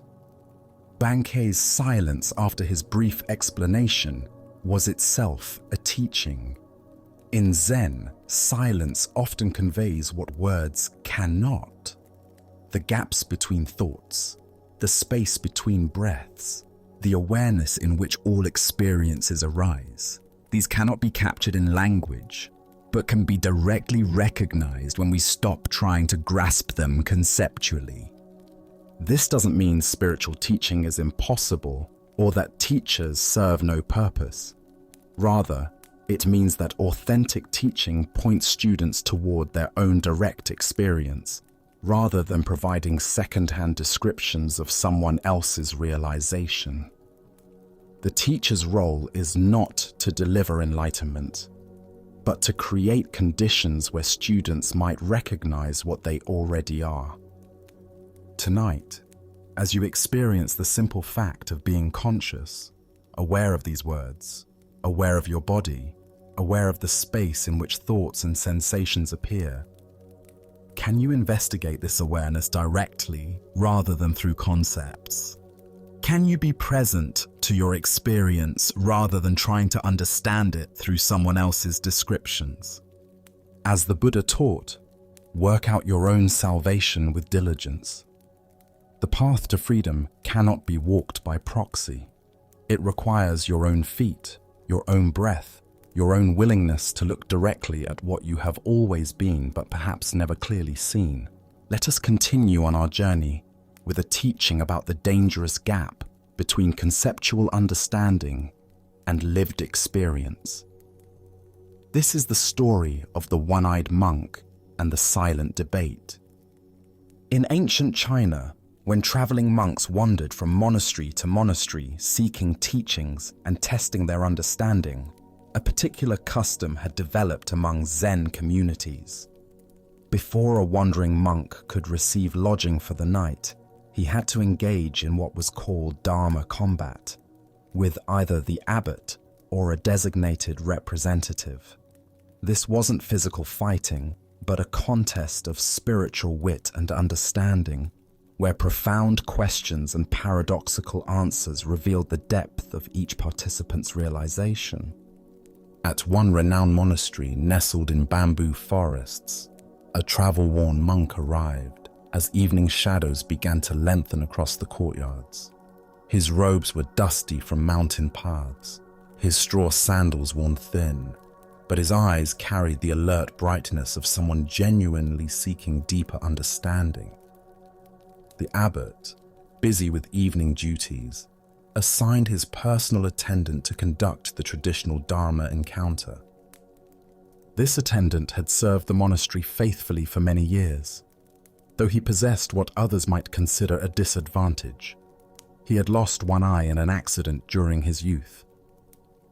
Despite this physical limitation, or perhaps because of the clarity it had brought to his inner vision, he had developed profound insight into the Buddha's teachings. When the two monks met in the monastery's formal reception hall, the traveling monk proposed something unusual. "Let us engage in silent debate," he suggested, gesturing with his hands to indicate they would communicate through gestures alone rather than words. Sometimes the deepest truths transcend language altogether. The attendant nodded agreement, and they began their wordless exchange. The wayfarer raised one finger toward the ceiling, holding it steady with an expression of calm confidence. Without hesitation, the attendant responded by raising two fingers. The traveling monk, seeming pleased by this response, then raised 3 fingers. At this, the attendant surprised him by making a tight fist and holding it firmly in the space between them. The traveling monk's confident expression faltered. For a moment, he stared at the clenched fist, his face showing confusion and something approaching alarm. Then, without attempting any further gestures, he bowed quickly and left the hall. Soon afterward, he found the abbot and spoke with obvious respect and disappointment. "Venerable sir, your representative is far too advanced for me. I must continue my journey rather than presume to stay in your monastery tonight." The abbot raised his eyebrows with interest. "Please, tell me what transpired in your exchange." "Well," the traveler explained earnestly, "I began by holding up one finger to symbolize the Buddha, the awakened one who showed us the path to enlightenment. But your monk immediately responded with two fingers, indicating the Buddha and the Dharma, both the teacher and the teachings he offered. So I raised three fingers to represent the complete triple gem: the Buddha, the Dharma, and the Sangha, the community of practitioners. But then he held up a clenched fist to show that all three are actually one unified reality. His understanding is clearly beyond mine, so I must seek instruction elsewhere before I could be worthy of staying here." The abbot listened to this interpretation with growing surprise, for he knew his attendant's character well. As the traveling monk departed into the gathering dusk, the attendant himself appeared, visibly agitated and breathing hard from running. "Where is that insolent rascal?" he demanded, his single eye blazing with indignation. "I've been looking everywhere for him. The nerve of that man! I've never encountered such rudeness disguised as spiritual inquiry." "What exactly happened?" the abbot asked, genuinely curious now about what had transpired between these two very different interpretations of the same event. "First," the attendant explained, his voice rising with remembered offense, "he insulted me by holding up one finger to indicate that I had only one eye. Can you imagine? Here I thought we were engaging in spiritual discourse, but he immediately drew attention to my physical limitation. Determined to remain polite despite such crudeness, I held up two fingers to acknowledge that he was blessed with two eyes. I was trying to show that I bore him no ill will for his thoughtless comment." The attendant paused to catch his breath, his agitation increasing as he continued. "But the scoundrel wasn't satisfied with that insult. Next, he held up three fingers to rub it in further, indicating that between the two of us, there were only three eyes total. He was deliberately emphasizing our difference, making sure I couldn't forget my disability. That's when I'd had enough. I made a fist because I was about to hit him for his persistent rudeness. But the coward saw what was coming and ran off before I could teach him proper manners." The abbot stood in stunned silence, contemplating this remarkable demonstration of how two people could participate in identical events while inhabiting completely different realities. The Buddha taught, "We see the world not as it is, but as we are." This profound truth reveals itself in the complete misunderstanding between our two monks, each of whom experienced the exact same gestures while living in entirely different interpretations of reality. Why do we so often project our own concerns, insecurities, and assumptions onto neutral situations? Zen Buddhism points to what it calls the 8 worldly winds: praise and blame, pleasure and pain, gain and loss, fame and disgrace. These psychological forces create internal weather systems that color our perception of everything around us. The attendant's sensitivity about his missing eye created a filter through which every gesture became a personal attack. His past experiences of being judged or pitied for his appearance had created such a strong interpretive framework that he couldn't perceive any other possible meaning in the traveler's hand signals. Similarly, the traveling monk's spiritual preoccupations caused him to see profound Dharma teachings in what were actually expressions of wounded feelings and growing anger. His framework of seeking enlightened instruction made him interpret increasingly aggressive gestures as increasingly sophisticated wisdom. Look deeply at your own patterns of interpretation. How often do your current worries, past hurts, or persistent hopes cause you to misread situations completely? Perhaps someone's distracted behavior becomes evidence they don't like you when they're actually concerned about a family member's health. Maybe a colleague's helpful suggestion feels like criticism because you're insecure about your performance. This ancient wisdom illuminates how our internal state creates our external experience. Both monks were sincere in their perceptions, yet both were fundamentally mistaken about what was actually happening. Neither was lying or deliberately misinterpreting. They were simply seeing through the lens of their own psychological conditioning. The story points us toward a crucial question. How can we develop the capacity to see situations more clearly, less filtered through our personal concerns and interpretations? Zen practice offers several approaches to this challenge. First is what's called don't know mind. Maintaining openness to multiple interpretations, rather than immediately settling on the one that confirms our existing beliefs or fears. When someone acts in a way that triggers our interpretation, can we pause and consider other possible explanations? Second is mindfulness of our own emotional states. The attendant might have noticed his rising sensitivity about his appearance and recognized how this was coloring his perception. The traveler might have observed his eagerness to find profound teachings and questioned whether he was seeing wisdom where none existed. Zen Master Bankei taught, "Your everyday mind, that is the way." This teaching invites us to examine the very mind that creates these interpretations, rather than constantly trying to figure out the correct interpretation of external events. The Buddha said, "Hatred is never appeased by hatred in this world. By non-hatred alone is hatred appeased. This is a law eternal." If the attendant had met the traveler's perceived insults with curiosity rather than defensiveness, if the traveler had questioned his assumptions about enlightened behavior, their encounter might have become a genuine teaching for both.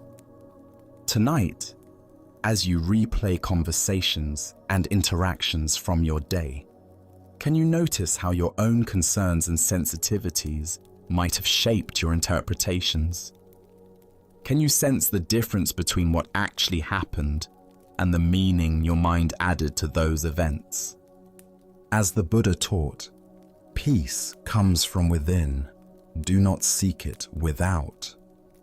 By understanding how our internal weather creates our external storms, we discover the possibility of clear seeing that serves both wisdom and compassion.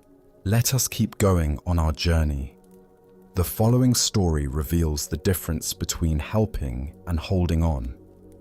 This is the lesson of the two monks and the woman at the river. Two monks were traveling together along a mountain path, making their way to a distant monastery where they planned to continue their studies. Both were dedicated practitioners who had taken strict vows as part of their spiritual training, including a vow to avoid all physical contact with women. This wasn't born from disrespect, but from their understanding that such discipline helped maintain focus on their spiritual development. As they approached a swollen river where the usual bridge had been damaged by recent storms, they encountered a young woman standing uncertainly at the water's edge. The current was strong and treacherous, filled with debris from the mountain runoff, and she was clearly afraid to attempt crossing alone. "Please, honored monks," she called to them, Could one of you help me cross this dangerous water? I'm not strong enough to make it safely on my own." One of the monks immediately tensed, his mind racing through their monastic rules and the potential complications of this situation. Physical contact with women was explicitly forbidden, and he began formulating explanations for why they couldn't help, perhaps suggestions for alternative solutions that wouldn't require breaking their vows. The other monk, however, took one look at the woman's predicament and the genuine danger she faced and made a different choice. Without hesitation or lengthy deliberation, he walked to her side and gently lifted her onto his shoulders. He carried her carefully across the treacherous current, ensuring her safety with each step, and set her down gently on the far bank. "Thank you so much," she said gratefully, bowing to both monks before continuing on her way. The two monks resumed their journey, but the atmosphere between them had changed dramatically. The first monk walked in increasingly agitated silence, his mind churning with thoughts about what he had witnessed. As the hours passed, his internal tension grew until finally he could no longer contain his distress. "Brother," he burst out, unable to hold his silence any longer, "I cannot understand your behavior back at the river. Our spiritual training explicitly teaches us to avoid any physical contact with women. Yet you picked that woman up onto your shoulders and carried her across the water. How could you so blatantly violate our sacred vows?" His companion looked at him with gentle surprise and responded with perfect simplicity. "Brother, I set her down on the other side of the river hours ago, but you are still carrying her." Buddha's wisdom teaches us, holding on to anger is like grasping a hot coal with the intent of throwing it at someone else. You are the one who gets burned. This tale unveils the profound difference between compassionate action and mental attachment, between responding to present needs and carrying past events. Why do we often carry situations long after they've ended, replaying scenarios and nursing grievances that only exist in our own minds? Zen Buddhism reveals that much of our suffering comes not from what happens to us, but from our inability to release experiences once they've passed. The first monk's agitation demonstrates how rigid adherence to rules can sometimes conflict with the compassionate spirit that inspired those rules originally. His fellow monk saw a person in danger and responded with immediate kindness, then completely released the incident. But the first monk carried the event for hours, letting it grow heavier with each step. Consider your own tendency to replay past conversations, nurse old grievances, or mentally rehearse scenarios that have already ended. How much of your mental energy goes toward carrying situations that exist now only in memory? The woman crossed the river in minutes, but the monk carried her for hours through his own thoughts. This teaching applies to far more than dramatic violations of rules. We carry harsh words someone spoke years ago, mistakes we made decades past, embarrassing moments that no one else even remembers. Meanwhile, the present moment, rich with possibility and actual experience, goes unnoticed because we're too busy carrying ghosts from the past. In Zen practice, we learn to distinguish between appropriate action and unnecessary attachment. The second monk helped when help was needed, then moved on completely. He didn't dwell on whether he'd made the right choice, worry about others' opinions, or replay the incident endlessly in his mind. Zen master Thich Nhat Hanh taught, thanks to impermanence, everything is possible. The river crossing was impermanent. It began, served its purpose, and ended. Only the first monk's attachment to the event gave it ongoing existence in the form of mental suffering. The Buddha said, "Let go of what has passed. Let go of what may come. Let go of what is happening now. Don't try to figure anything out. Don't try to make anything happen. Relax, right now, and rest. This teaching points directly to the freedom available when we stop carrying experiences beyond their natural lifespan. Look deeply at what you might be carrying unnecessarily. Old resentments, past failures, conversations that upset you, decisions you regret. All of these exist now only because you continue to pick them up and carry them. What would it feel like to set them down? The irony is profound. The monk who actually broke the rule experienced no suffering from it, while the monk who maintained perfect rule observance created hours of agitation for himself. This reveals that suffering often comes not from our actions, but from our thoughts about our actions. Tonight, as you notice your mind returning to past events, old grievances, or situations that have already ended, can you remember the wise monk's example? Can you practice setting down whatever you've been carrying unnecessarily, discovering the lightness that comes from traveling through life without the burden of yesterday's experiences? As Buddha's wisdom reminds us, in the end, only three things matter: how well we have lived, how well we have loved, how well we have learned to let go. True spiritual practice isn't about perfect rule following, but about responding appropriately to what's actually present, then releasing it completely to make space for whatever comes next. Now, let us explore a story about the difference between superficial understanding and lived wisdom. This is the tale of following the stream. In the heart of a vast wilderness, where towering pines stretched toward endless sky, two city dwellers found themselves completely lost.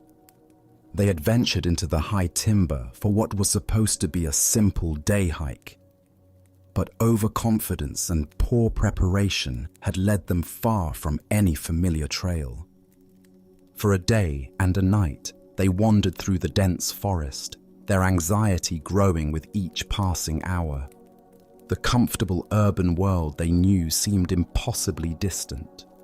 Every tree looked the same. Every path led to another confusing intersection, and their sense of direction had completely abandoned them. Just as panic was beginning to set in, they stumbled upon an old hermit sitting peacefully beside a small clearing.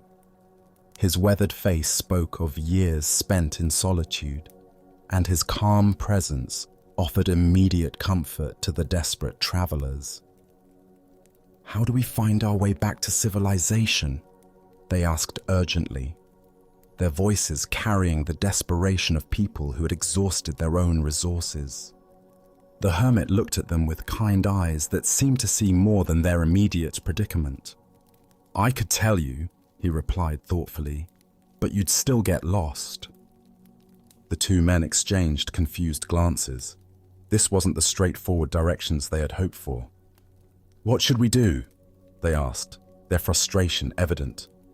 "Go with the flow," the hermit answered simply. "I beg your pardon," one of them responded, clearly expecting something more practical and specific. The hermit smiled and gestured toward a small stream that bubbled cheerfully through the clearing. "Go with the flow. You see that stream over there? Just follow it. Streams go into creeks, and creeks go into rivers, and rivers go through towns. Also, along the way you'll have water to drink and berries to eat." This practical advice made immediate sense to the lost travelers. Following water downstream was indeed a reliable way to find human settlements, and the stream would provide essential resources they needed for survival during their journey. But one of the men, perhaps having heard spiritual teachings before, asked a deeper question. "Is that what Zen people mean when they say, 'go with the flow'?" The hermit paused for a moment, considering this question with the same careful attention he had given their practical need for directions. "Yes and no," he replied enigmatically, and then continued along his way. leaving the two men to find their own understanding of his words. The Buddha once said, "If you understand, things are just as they are. If you do not understand, things are just as they are." This teaching points to the layered nature of wisdom that the hermit embodied in his response to the lost travelers. The deeper teaching here shows us how authentic spiritual guidance operates on multiple levels simultaneously. The hermit's advice was both completely practical and profoundly metaphorical.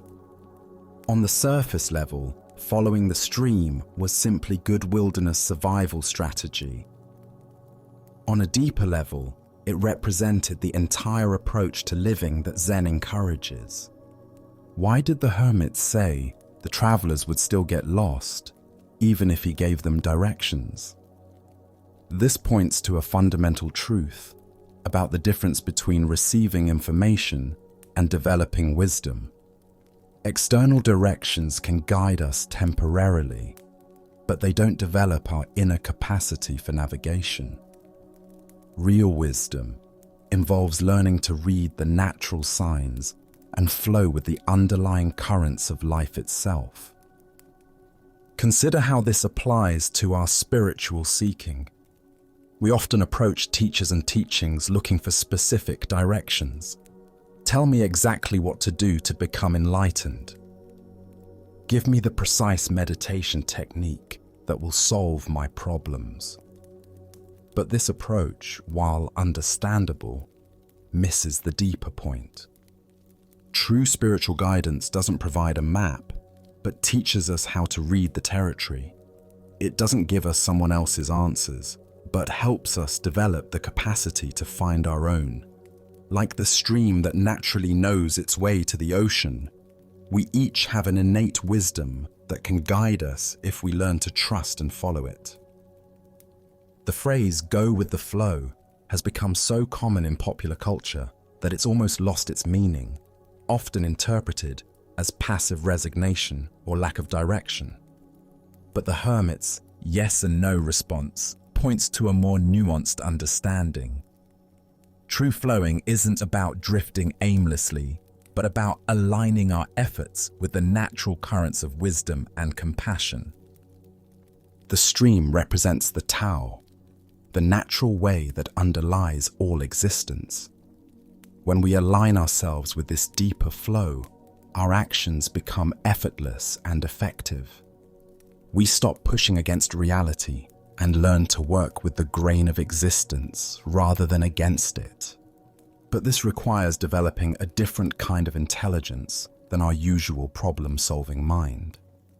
The travelers wanted explicit directions because that's how the rational mind works, through clear, step-by-step instructions. But the deeper intelligence the hermit was pointing toward operates more like intuition, sensing the right direction moment by moment rather than following a predetermined plan. This is why contemplative traditions emphasize present moment awareness. The stream doesn't need to know where the ocean is. It simply flows in the direction that feels natural right now. Similarly, when we develop moment-to-moment mindfulness, we can sense the appropriate response to each situation without needing to figure out the entire journey in advance. Tonight, as you navigate the complexities of your own life, can you sense the streams of natural wisdom flowing beneath the surface of your daily concerns? What would it mean to trust that deeper current while still attending responsibly to practical necessities? Buddha's wisdom reminds us, thousands of candles can be lighted from a single candle, and the life of the candle will not be shortened. The hermit's guidance was like lighting a candle in the travelers' minds, providing not just directions, but a way of approaching life that could serve them in countless future situations. Let us continue our journey with a story about the transformative power of fearlessness and unconditional compassion. This is the tale of the thief and the Zen master. One quiet evening, as twilight painted the sky in shades of purple and gold, Zen master Shichiri Kojun sat in his simple home, reciting ancient sutras. His voice flowed rhythmically through the peaceful rooms, each word a meditation, each breath a prayer. The soft glow of candlelight danced across the walls as he immersed himself completely in the sacred texts, finding deep tranquility in the familiar verses. Suddenly, the serenity was shattered. The front door burst open with a violent crash, and a desperate man entered, brandishing a sharp sword that gleamed menacingly in the candlelight. His eyes were wild with desperation, his clothes dirty and torn, his breathing heavy from running. He had clearly chosen this isolated house because he believed it would be an easy target. A peaceful monk would offer no resistance. "Money or your life?" the thief demanded, his voice trembling with a mixture of fear and aggression. He expected the old man to cower, to plead, to scramble frantically for whatever valuables he might have hidden away. But Shichiri didn't even look up from his sutra book. His voice remained calm and steady as he continued reciting for a moment before pausing to address the intruder. "Please don't disturb my practice," he said, with the same gentle tone he might use to ask someone to close a door. "If you need money, help yourself. It's in that drawer over there." He gestured casually toward a simple wooden chest, then immediately returned to his recitation as if nothing unusual had occurred. The thief stood frozen, his sword still raised, completely bewildered. In all his years of stealing, he had never encountered such a reaction. No fear, no pleading, no anger, just matter-of-fact helpfulness, as if he were a neighbor who had stopped by to borrow something.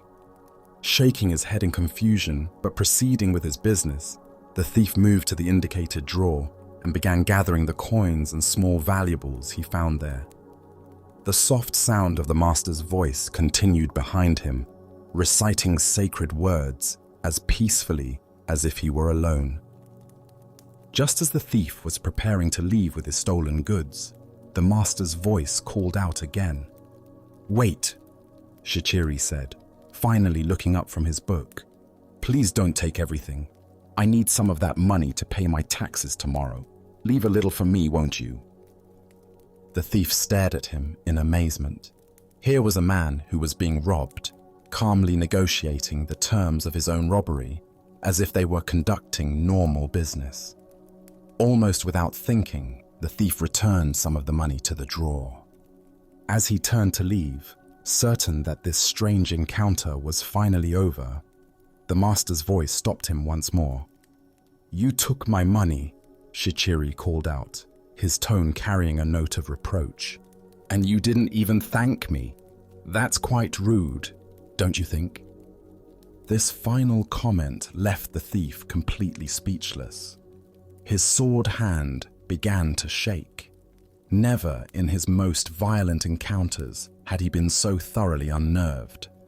Here was a man who treated robbery as if it were a favor, who was more concerned about politeness than personal safety. Thank you," the thief stammered, and then fled into the night as quickly as his legs would carry him. Later, when the thief was caught and confessed to numerous crimes, including the incident at Shichiri's house, the master was called as a witness. The court officials expected him to demand justice, to describe the terror and violation he had experienced. Instead, Shichiri spoke with the same calm clarity he had shown that evening. "This man did not steal anything from me," he testified. "I gave him the money freely. He even thanked me for it, though it took a little reminding." The thief, sitting in chains, felt something break open in his chest as he heard these words. This man had not only shown him extraordinary kindness in the moment of the crime, but was now protecting him from the consequences. For the first time in years, tears came to his eyes. Not tears of self-pity or anger, but tears of recognition. He had encountered something he had never experienced before: love without conditions. Upon his release from prison, the former thief sought out the master and begged to become his student. Under Shichiri's patient guidance, he learned to cultivate the same fearless compassion he had witnessed that night. Years later, through dedicated practice and the master's unwavering belief in his potential for transformation, he attained the deep peace and wisdom of enlightenment. As the Buddha observed, hatred does not cease by hatred, but only by love. This is the eternal rule. What emerges from this story is the revolutionary power of meeting violence with absolute peace, responding to taking with giving, and answering fear with love. Why do we instinctively believe that force must be met with force, that aggression requires defensive reaction? Zen Buddhism reveals that this pattern, while natural, often perpetuates the very conflicts it seeks to resolve. When we respond to hostility with hostility, we simply escalate the cycle of suffering. But when we respond with genuine compassion, not passive submission, but active love, we create space for transformation that wouldn't otherwise exist. Look deeply at your own experience. When someone approaches you with anger, criticism, or demand, what is your automatic response? Most of us immediately mobilize our defenses, preparing to protect ourselves through counterattack or withdrawal. But notice what happens in your body and mind during these defensive reactions. Does the tension decrease or increase? Does the conflict resolve or intensify? Shichiri's response demonstrates what Zen calls skillful means, acting from wisdom rather than reflex. His fearlessness didn't come from being unaware of danger, but from understanding something profound about the nature of reality. He recognized that the thief's aggression arose from desperation and suffering, not from inherent evil. By refusing to see him as an enemy, Shichiri created the possibility for the thief to see himself differently. In Zen practice, we cultivate what might be called the courage of defenselessness. This doesn't mean being naive about genuine danger or allowing ourselves to be harmed unnecessarily. Rather, it means developing the confidence to respond to difficult situations from our highest wisdom rather than our most primitive instincts. The Buddha taught, in the end, just three things matter: how well we have lived, how well we have loved, how well we have learned to let go. Shichiri embodied all three in his encounter with the thief. He lived from complete presence, loved without conditions, and let go of any attachment to his possessions or even his personal safety. Consider the people in your life who challenge you: the difficult colleague, the critical family member, the aggressive driver in traffic. What would it mean to meet their energy with the same kind of fearless compassion Shichiri showed? Not by agreeing with them or submitting to their demands, but by refusing to match their level of reactivity, by staying connected to your own center of peace, regardless of their behavior. Tonight, as you encounter your own moments of tension or conflict, can you remember the master who treated a robber as an honored guest? Can you find the space between stimulus and response where choice lives, where you can decide to meet aggression with peace, taking with giving, fear with love? Buddha's wisdom reminds us, better than 1,000 hollow words is one word that brings peace. Sometimes the most powerful response to violence is simply to remain unshakable in our commitment to compassion, knowing that love has a transformative power that force can never match. Our next story reveals the power of returning to what is real when fear threatens to overwhelm us. This is the tale of the captured warrior. In ancient Japan, during a time of constant warfare between rival clans, a skilled warrior found himself on the losing side of a fierce battle. As his comrades fell around him and defeat became inevitable, he was captured by enemy soldiers and dragged away from the battlefield, his armor stripped, his weapons confiscated. That evening, they threw him into a dark, cramped prison cell with stone walls that seemed to press in from all sides. The heavy wooden door slammed shut with a finality that echoed through his bones. As darkness settled over the prison, the warrior's mind began to race with terrifying possibilities. Tomorrow, they would come for him. He knew the customs of war. First would come the interrogation, designed to extract information about his lord's defenses, troop movements, and strategic plans. When he refused to speak, as honor demanded, they would resort to torture. Hot iron, bamboo splinters under his fingernails, methods he had heard described in hushed tones by other warriors. And when they had extracted what they could, or when they grew tired of his silence, would come the execution. As these thoughts consumed him, his heart began to pound so violently he feared it might burst. His breathing became shallow and rapid. Sweat beaded on his forehead despite the cool night air. Sleep seemed impossible as his mind conjured increasingly vivid scenarios of tomorrow's suffering.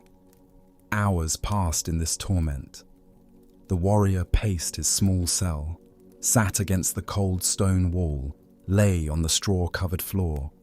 Nothing brought relief from the visions of impending doom that played repeatedly in his mind like a terrible dream he couldn't escape. Then, in the depths of his despair, he remembered the gentle voice of his Zen master back at the monastery where he had studied before becoming a warrior.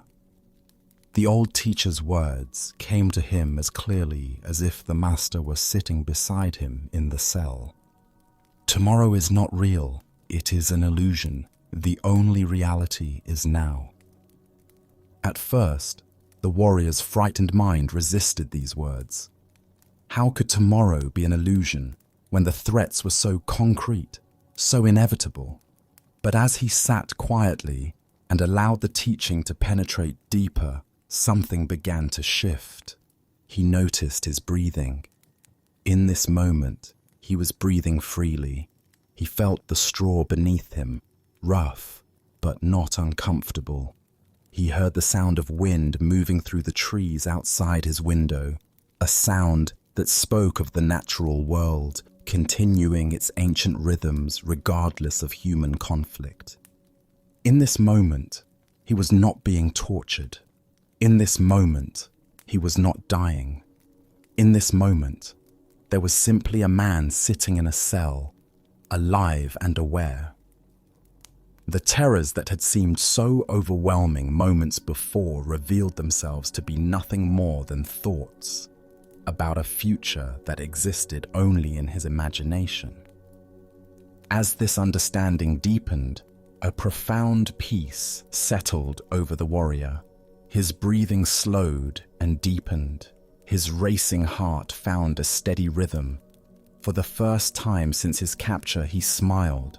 The master's wisdom had freed him from a prison far more confining than the stone walls around him, the prison of anxious thoughts about tomorrow. Within minutes, the warrior fell into a deep, peaceful sleep. The Buddha once said, "If you want to know your past, look at your present condition. If you want to know your future, look at your present actions."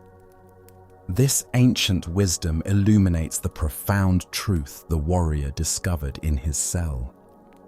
The only moment in which we ever actually live is this one. Why do we torture ourselves with endless scenarios about the future? Zen Buddhism explains that our minds evolved as survival mechanisms, constantly scanning for threats and planning for protection. While this capacity serves us in genuine emergencies, it becomes a source of suffering when we mistake mental projections for reality. Look deeply at your own experience. How much of your anxiety stems from vivid imaginings of future scenarios that may never occur? The presentation you're worried about, the medical test results you're awaiting, the difficult conversation you need to have. These situations exist primarily in thought, not in present reality. The warrior's teaching shows us that we can acknowledge future challenges without being consumed by them. Planning and preparation have their place, but when they transform into obsessive worry, they rob us of peace and clarity. As Vietnamese Zen master Thich Nhat Hanh taught, thanks to impermanence, everything is possible. The future remains unwritten, shaped by causes and conditions we cannot fully predict or control. The worried mind assumes that current difficulties will inevitably continue or worsen, but impermanence teaches us that everything changes. The warrior in his cell could not know what the next day would actually bring. Perhaps his lord's forces would mount a rescue. Perhaps his captors would show mercy. Perhaps diplomatic negotiations would secure his release. Buddha spoke of this when he said, "The past is gone, the future is not yet here, and there is only one moment for you to live." This teaching doesn't encourage us to ignore future responsibilities or avoid reasonable planning. Instead, it invites us to recognize where our attention habitually goes and to gently guide it back to the richness of present experience. In Zen practice, we cultivate what's called beginner's mind, approaching each moment with fresh awareness rather than predetermined anxiety. When we truly inhabit the present, we often discover that it contains resources for peace and clarity that worried thinking never revealed. Consider how the warrior's shift in attention transformed his entire experience. The same cell, the same uncertain future, but by returning to present moment awareness, suffering transformed into peace. This transformation is available to us in every moment of anxiety or fear. Tonight, as you notice your mind creating stories about tomorrow's challenges, remember the captured warrior and his master's wisdom. What is actually happening right now? What simple experiences, breathing, sitting, the temperature of the air, are available to anchor you in reality rather than imagination? As the Buddha taught, do not dwell in the past, do not dream of the future, concentrate the mind on the present moment. In this teaching lies the key to the warrior's prison and our own. Let us now turn to a story about the nature of identity and the mystery of consciousness itself. This is the tale of Chuang Tzu and the butterfly. The ancient Taoist sage Chuang Tzu lived simply, spending his days in quiet contemplation of the natural world and the deeper mysteries of existence. He was known for his profound insights into the nature of reality and his ability to see beyond the surface appearances that convince most people they understand the world around them. One afternoon, after a morning of walking through bamboo groves and observing the play of light on water, Chuang Tzu lay down beneath a flowering tree to rest. The gentle warmth of the sun, the soft sound of wind through leaves, and the fragrance of spring blossoms created the perfect conditions for deep relaxation. As he settled into this peaceful state, his consciousness gradually shifted from ordinary waking awareness into the mysterious realm of dreams. In his dream, something extraordinary occurred. Chuang-Tzu found himself transformed into a beautiful butterfly, his human form completely forgotten. He fluttered gracefully from flower to flower, his delicate wings catching the sunlight as he moved through a world of pure color and sensation. There was no memory of being a philosopher, no awareness of human concerns or intellectual pursuits. He was simply and completely a butterfly, experiencing the world through compound eyes, navigating by instinct, living entirely in the present moment of flight and discovery. The butterfly that was Chuang-Tzu felt utterly free, unburdened by the heavy thoughts and complex worries that typically occupy human consciousness. There was only the joy of movement, the sweetness of nectar, the warm touch of sun on delicate wings. This wasn't a dream about being a butterfly while knowing he was really a man. It was the complete experience of butterfly existence, with no trace of human identity remaining. Then, as suddenly as the transformation had occurred, Chuang-Tzu awakened. He found himself lying beneath the tree, the afternoon sun having moved across the sky during his sleep. His human body felt solid and familiar, his philosopher's mind immediately active with questions and observations. The vivid dream began to fade as waking consciousness reasserted itself. But instead of simply dismissing the experience as an unusual dream, Chuang-Tzu found himself puzzled by a profound question that challenged everything he thought he knew about identity and reality. He sat up slowly, still feeling the lingering sensation of flight, and pondered the implications of what had just occurred. Was I just now a man dreaming I was a butterfly? He wondered aloud. Or am I perhaps a butterfly now dreaming that I am a man? The question wasn't merely playful speculation. It pointed to something fundamental about the nature of consciousness and identity that most people never consider. If the experience of being a butterfly had felt completely real and authentic while it was happening, how could he be certain that his current experience of being human was any more real or permanent? Buddha's wisdom teaches us all conditioned existence is impermanent. Work out your salvation with diligence. This ancient teaching illuminates the fluid nature of identity and the importance of not clinging too tightly to any particular sense of self. Why do we assume that our current state of consciousness represents the ultimate reality? Zen Buddhism points to our tendency to take our present experience as fixed and absolute, when in fact, all states of consciousness, waking, dreaming, sleeping, are temporary and constantly changing phenomena arising in the vast space of awareness. Chuang-Tzu's question challenges our basic assumptions about who and what we are. During the dream, the butterfly identity felt completely authentic and real. Upon waking, the human identity seems equally authentic and real. But which one represents his true nature? Or is perhaps the question itself based on a false premise?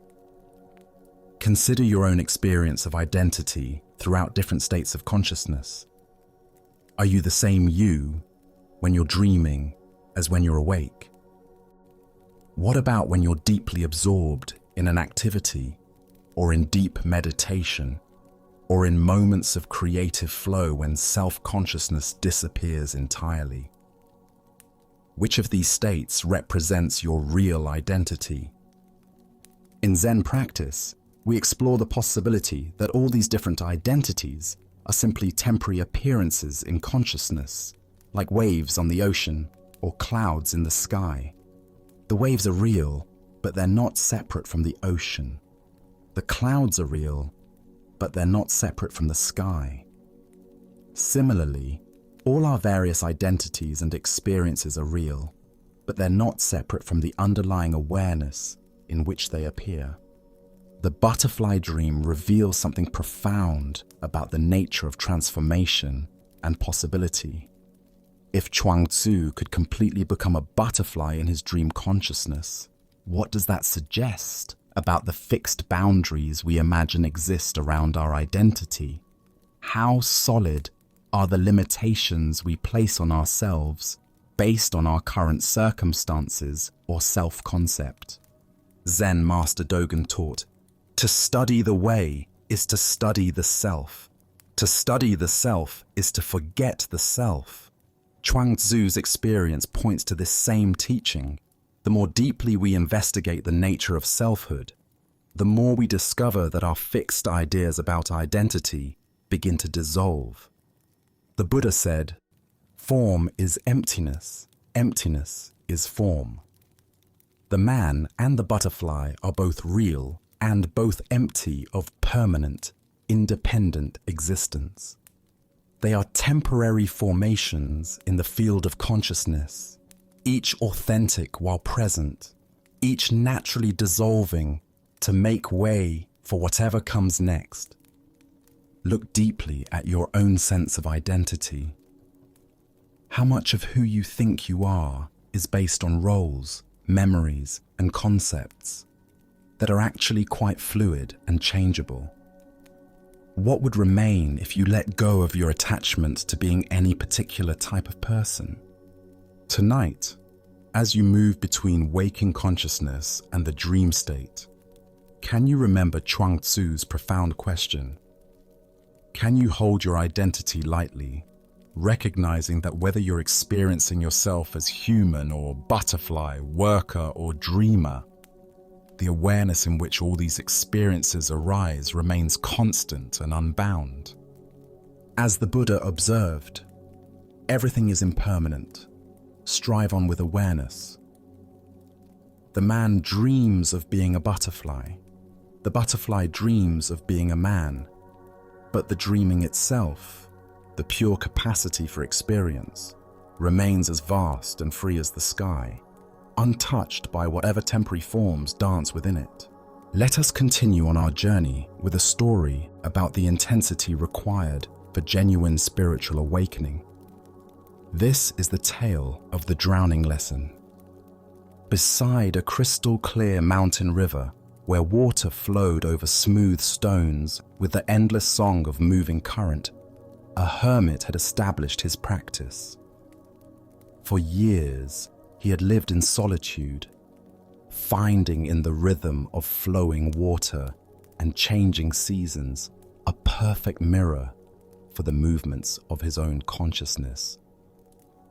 One morning, as golden sunlight filtered through the canopy and the air carried the fresh scent of mountain laurel, a young man approached the hermit's simple dwelling. The seeker had traveled far, his clothing dusty from the journey, his face earnest with spiritual longing. "Master," the young man said, bowing respectfully, "I wish to become your disciple." The hermit looked up from his contemplation, studying the newcomer with eyes that had grown accustomed to reading the subtle signs of genuine versus superficial spiritual interest. "Why?" the hermit replied simply. The young man paused, considering his answer carefully. "Because I want to find God," he said finally, believing this to be the most noble response. What happened next took the seeker completely by surprise.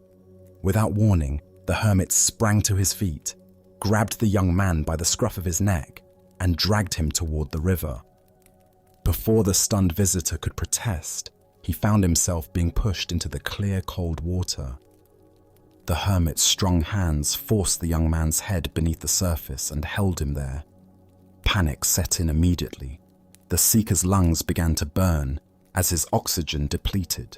He kicked and struggled with increasing desperation, his arms flailing as he fought to break free. Every second felt like an eternity as his body screamed for air.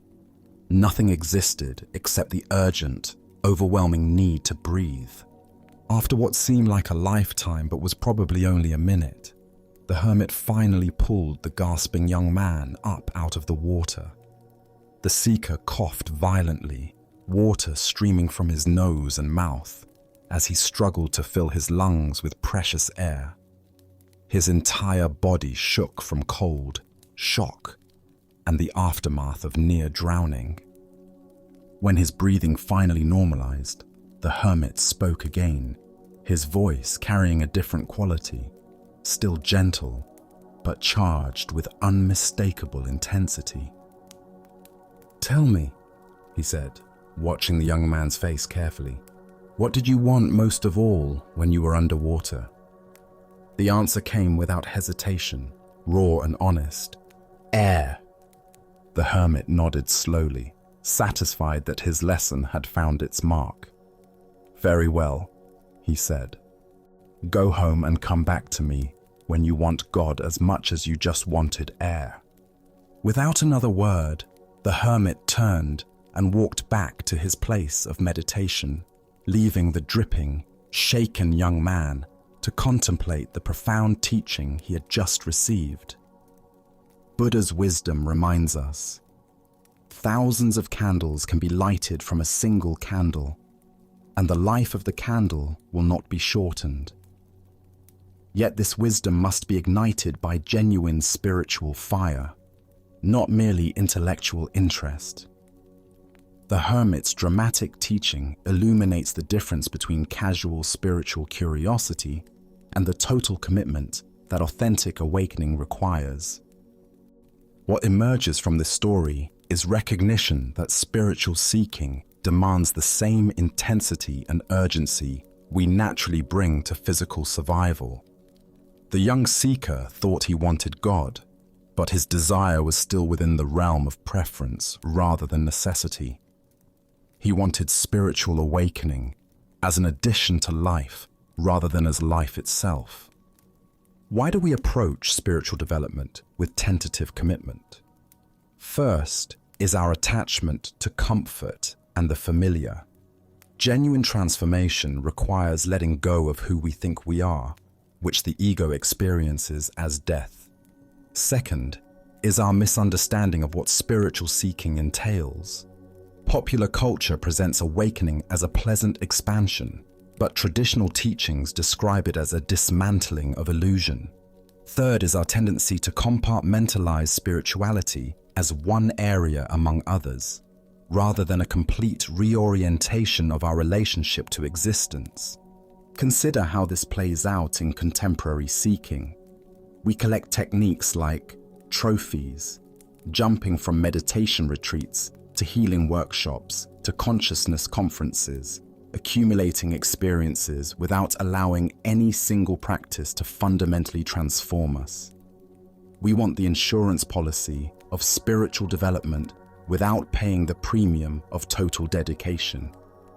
The drowning experience represents what mystics call the dark night of the soul, moments when our usual sources of identity and security are stripped away. In such moments, we discover what we truly value most deeply. This is the quality of desire that spiritual awakening requires. Zen teacher Charlotte Joko Beck wrote, "Practice is not about achieving some special state. Practice is about being willing to die to who you think you are." The hermit's lesson brought the young seeker face to face with this death-like quality of authentic spiritual work. This intensity doesn't mean spiritual practice should be grim. Rather, it means bringing the same passionate engagement to inner development that we naturally bring to whatever we value most deeply. A musician practicing for Carnegie Hall, a scientist pursuing a breakthrough, all demonstrate the focused dedication that spiritual awakening requires. The river represents the flow of ordinary consciousness, where we spend most of our time skimming along the surface. Being pushed underwater symbolizes the necessity of going deeper into the unconscious patterns that actually govern our lives. This depth work requires the same survival level intensity the seeker experienced when deprived of air. Tonight, as you consider your own spiritual aspirations, can you honestly assess the quality of your desire? Is your seeking driven by curiosity and preference, or by necessity? What would it mean to want truth as much as you want your next breath? As the Buddha taught, the way is not in the sky, the way is in the heart. The path to awakening lies not in accumulating more spiritual experiences, but in bringing the totality of our being to whatever practice we choose. Now let us explore a story about the power of belief and the destiny we create through faith itself. This is the tale of the general and the coin that revealed truth. A Japanese general faced an impossible situation. His army was greatly outnumbered by enemy forces. The terrain favored his opponents, and by every conventional measure of military strategy, the coming battle should result in devastating defeat. Yet something deep within him remained convinced that victory was possible. Perhaps it was intuition, perhaps it was desperate hope, but he felt certain that his cause was just, and his troops, though fewer in number, possessed a fighting spirit that could overcome the odds. The problem was his soldiers. They could count as well as he could, and they had eyes to see the massive force arrayed against them. Fear rippled through their ranks like a contagion. Doubt clouded their faces. Whispered conversations filled with pessimism spread through the camp, and the general could sense that their morale was crumbling before the battle had even begun. He knew that an army convinced of its own defeat would indeed be defeated, regardless of any other factors. Technical skill, superior weapons, even numerical advantage means nothing when soldiers have already surrendered in their hearts. But an army that truly believed in its victory could accomplish seemingly impossible things through the sheer force of that conviction. On the morning of the battle, as they marched toward their destiny, the general led his troops to a small religious shrine that stood beside the road. This was a place where countless warriors had stopped over the centuries to pray before facing uncertain fate. The general gathered his men around him and led them in earnest prayer, asking for divine blessing and protection in the coming fight. When the prayers were finished, the general reached into his pocket and withdrew a simple coin. He held it high so that every soldier could see it clearly. "My brothers," he called out, his voice carrying across the assembled ranks. "We have prayed, and now we will let heaven itself reveal our destiny. I will toss this coin into the air. If it lands heads, we are fated to win this battle. If it lands tails, we are destined to lose. Let us discover what the gods have decided for us." The soldiers pressed closer, their breathing shallow with anticipation. Everything seemed to depend on this single moment, this one flip of metals spinning through the morning air. The general tossed the coin high, and every eye followed its arc as it rose, hung suspended for an instant against the sky, then fell back, down to earth. The coin landed and lay still in the dust. It was heads. A cheer erupted from the troops that could probably be heard for miles. Soldiers who had been grim and fearful moments before now laughed with joy and embraced each other with renewed confidence. The gods had spoken. Victory was assured. Their cause was blessed by heaven itself. Filled with this divine confidence, the soldiers attacked their enemies with such fierce determination and coordinated power that they achieved exactly what the coin had predicted. Against all odds, they won a decisive victory, routing forces much larger than their own and securing a triumph that would be remembered for generations. After the battle, As the general walked among his celebrating troops, his lieutenant approached him with wonder in his eyes. "General," the lieutenant said, "what an incredible thing. The coin revealed our true destiny, just as you said it would. Surely no human power can change what heaven has decreed." "You are absolutely right," the general replied with a knowing smile. He reached into his pocket and withdrew the coin, holding it so his lieutenant could examine it closely. "No one can change destiny." The lieutenant looked at the coin and gasped. Both sides showed heads. The Buddha once said, "All that we are is the result of what we have thought. The mind is everything. What we think, we become." Here we discover the profound truth that destiny is not something that happens to us, but something we create through the power of our own beliefs and expectations. Why do we so readily assume that fate is beyond our influence, when our own minds play such a crucial role in shaping what unfolds?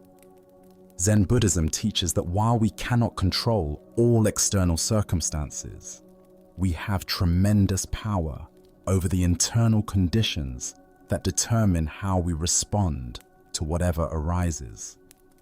The general understood something profound about human psychology and the nature of reality itself. He knew that his soldiers' belief in victory was more important than their numerical disadvantage. He recognized that confidence, determination, and fighting spirit could overcome superior numbers when those qualities were genuinely present. But here's the deeper teaching. The general didn't simply manipulate his troops through deception. He created the conditions that allowed their natural courage and strength to emerge. The soldiers possessed the ability to fight brilliantly all along. They simply needed to believe in themselves and their cause. Consider your own relationship with destiny and possibility.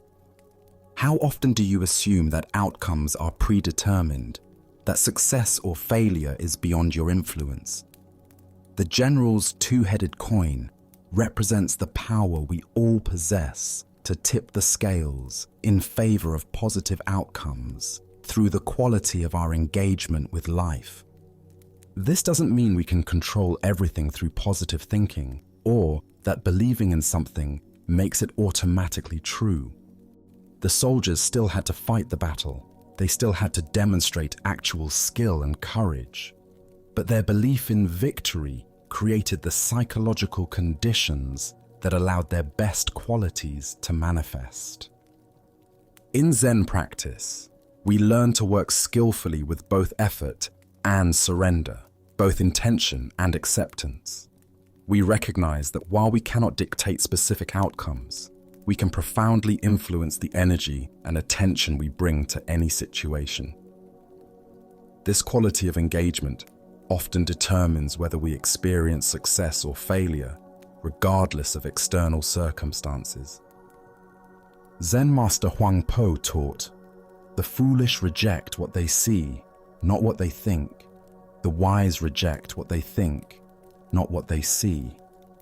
The general was wise enough to see that his soldiers' thoughts about the battle were more influential than their thoughts about their numerical disadvantage.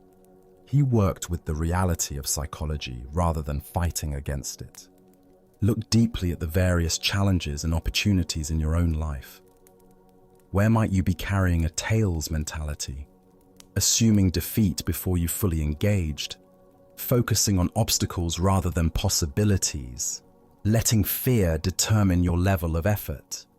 And where might you need to create your own two-headed coin, a practice or perspective that consistently orients you toward positive engagement regardless of circumstances? The Buddha taught, "We are what we think. All that we are arises with our thoughts. With our thoughts, we make the world." This isn't magical thinking, but recognition of the creative power of consciousness itself. When we approach situations with genuine confidence, clarity, and commitment, we often discover capabilities we didn't know we possessed. Tonight, As you consider the battles you're facing and the outcomes you're hoping for, can you find your own version of the general's wisdom? Can you create internal conditions that support your highest possibilities rather than your deepest fears? Can you recognize that while you cannot control destiny, you have profound influence over the beliefs and attitudes that shape how destiny unfolds through you? Buddha's wisdom reminds us, thousands of candles can be lighted from a single candle, and the life of the candle will not be shortened. Happiness never decreases by being shared. The general's confidence lit the flame of belief in every soldier's heart. Sometimes the most powerful thing we can do is create the conditions that allow others and ourselves to discover the strength that was there all along. As we continue our journey, let us now turn to a story about acceptance and the art of contentment. This is the shepherd's wisdom. Along a dusty mountain road where wildflowers dotted the hillsides, a weary traveler encountered a shepherd tending his flock. The morning sun climbed steadily higher, and clouds gathered on the horizon, creating an uncertain sky that could promise either gentle rain or scorching heat. The shepherd sat peacefully on a smooth boulder, watching his sheep graze contentedly among wild grasses. His face bore the calm expression of one who had spent countless seasons under open sky, learning lessons that only nature can teach. There was something in his demeanor, a quality of unshakable serenity that drew the traveler's attention. "Good morning, friend," the traveler called out, wiping sweat from his brow. "What kind of weather are we going to have today?" The shepherd looked up with eyes that held mountain stream clarity and smiled with genuine warmth. "The kind of weather I like," he replied simply, as if this were the most obvious answer in the world. The traveler paused, confused. He had expected a practical forecast that would help him plan his day. Instead, he received what seemed like circular logic, offering no useful information. "How do you know it will be the kind of weather you like?" the traveler pressed, his voice carrying frustration mixed with curiosity. The shepherd's smile deepened, and he gestured toward the vast sky above them, where clouds and clear patches moved in their eternal dance. "Having found out, sir, that I cannot always get what I like," he said, with the patience of one who had learned life's most essential lesson, "I have learned to always like what I get, so I am quite sure we will have the kind of weather I like." The traveler stood in silence, the profound simplicity of this wisdom settling into his understanding, like seeds finding fertile ground. Here was a man who had discovered something that all the weather predictions in the world could not provide: complete freedom from the anxiety of uncertainty. As the Buddha observed, attachment is the root of suffering. What emerges from this story is the recognition that true contentment comes not from controlling external circumstances, but from transforming our relationship to whatever circumstances arise. Why do we exhaust ourselves trying to arrange life according to our preferences, rather than learning to find peace within whatever life presents? The shepherd represents what Zen calls great acceptance, not passive resignation, but the profound wisdom that recognizes resistance to reality as the primary source of suffering. When we fight against what is, we create an internal war that drains our energy and blocks our capacity for contentment. When we learn to align ourselves with reality as it unfolds, we discover the tremendous peace that comes from swimming with the current rather than against it. Consider how much mental and emotional energy we spend each day resisting circumstances beyond our control. Traffic jams, weather that doesn't match our plans, people who don't behave as we think they should. Each resistance creates a small contraction in our awareness, a tiny rebellion against reality that accumulates into chronic dissatisfaction. The shepherd's approach doesn't mean becoming passive or ceasing to have preferences. We can still hope for sunny days while fully accepting rainy ones. We can work toward goals while finding peace when outcomes differ from expectations. The key lies in holding our preferences lightly rather than allowing them to determine our contentment. Zen master Sang Tsan wrote, "The great way is not difficult for those who have no preferences." This doesn't suggest eliminating all desires, but rather not allowing those desires to become demands that reality must fulfill for us to be okay. Look deeply at your own patterns of resistance. How often do you find yourself arguing with reality, wishing circumstances were different, or believing you'll be content when things change? This tension is optional, not because you should suppress your desires, but because you can learn to hold them more skillfully. The Buddha taught that attachment doesn't mean caring deeply about things. It means making our inner peace conditional on external circumstances, arranging themselves according to our specifications. The shepherd cares about his flock and appreciates comfort, but his fundamental contentment doesn't depend on any particular outcome. Tonight, as you reflect on the day's experiences, both pleasant and challenging, can you find the shepherd's secret within your own awareness? What if contentment isn't waiting for better circumstances, but is available right now through a shift in perspective? As the Buddha taught, happiness does not depend on what you have or who you are. It solely relies on what you think. The shepherd discovered that when we stop demanding that life conform to our expectations, we find the freedom to enjoy life exactly as it presents itself. Let us now turn to a tale of a young monk who believed he had failed in his spiritual journey. This is the story of the Golden Wake. At a peaceful monastery overlooking a serene mountain lake, a young student sat dejected on the temple steps as the sun began its descent toward the water. His shoulders sagged with the weight of disappointment, and his eyes reflected the heaviness in his heart.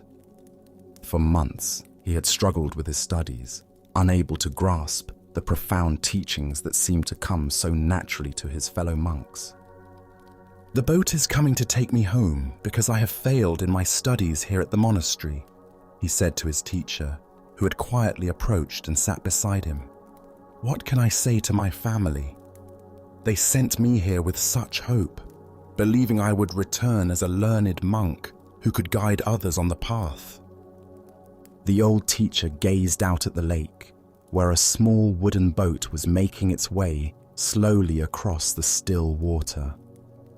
The setting sun painted everything in shades of gold and amber. "Say that you did your best, and that is as much as anyone can do," he answered gently, his voice carrying the wisdom of many years. "But I wanted to be a famous monk and teach others," the boy replied, his voice thick with disappointment. "I dreamed of leading meditation sessions, of having students seek my guidance, of making a real difference in the world." "You can," the teacher said simply. "How?" asked the sad boy, looking at his teacher with confusion. "I couldn't even memorize the basic sutras. I fell asleep during meditation. I failed at everything that matters." The teacher smiled and pointed toward the water. "Live from your heart. I will show you. Do you see that boat making its way across the lake with the sun setting behind it?" "Yes," the boy replied, following his teacher's gaze. "Do you see its wake spreading across the lake? See how the boat looks like the apex of a golden triangle as the wake fans out from its bow?" The boy squinted, trying to see what his teacher described. "Sort of." "Squint," said the teacher patiently. That boat is you as you leave the monastery. The lake is your life. The wake is the effect that you will have on the world. Each ripple triggers another ripple, which triggers another. By constantly striving to live as wise and loving a life as you can teach the path of love to everyone you meet simply by being yourself. A few of these people will pass on your good example to others. Thus, the expanding golden wake of good works begets other good works. Most important, notice how each ripple catches the sun and bounces its light back to heaven. The boy watched in wonder as the simple boat continued its journey, the wake indeed forming an ever-widening triangle of light upon the water.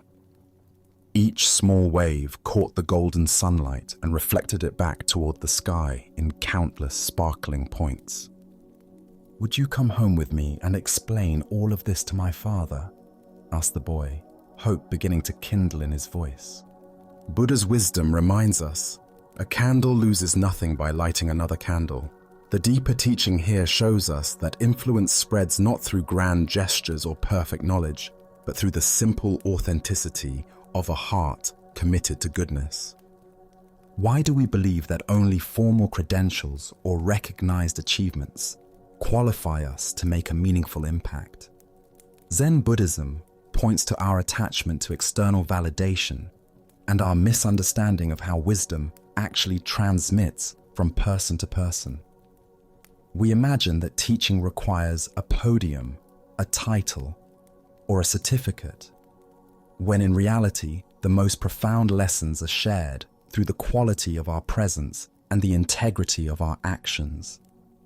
Consider how often throughout your day you encounter people who touch your life not through their expertise, but through their kindness, their patience, or their simple human warmth. The grocery store clerk who greets you with genuine care, the stranger who offers directions with a smile, the friend who listens without judgment. These people create ripples that extend far beyond their awareness. In Zen practice, we cultivate what might be called unconscious teaching.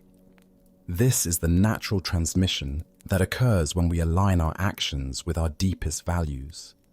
Like the boat on the lake, we may not see our wake, but it spreads inevitably behind us, touching shores we never knew existed.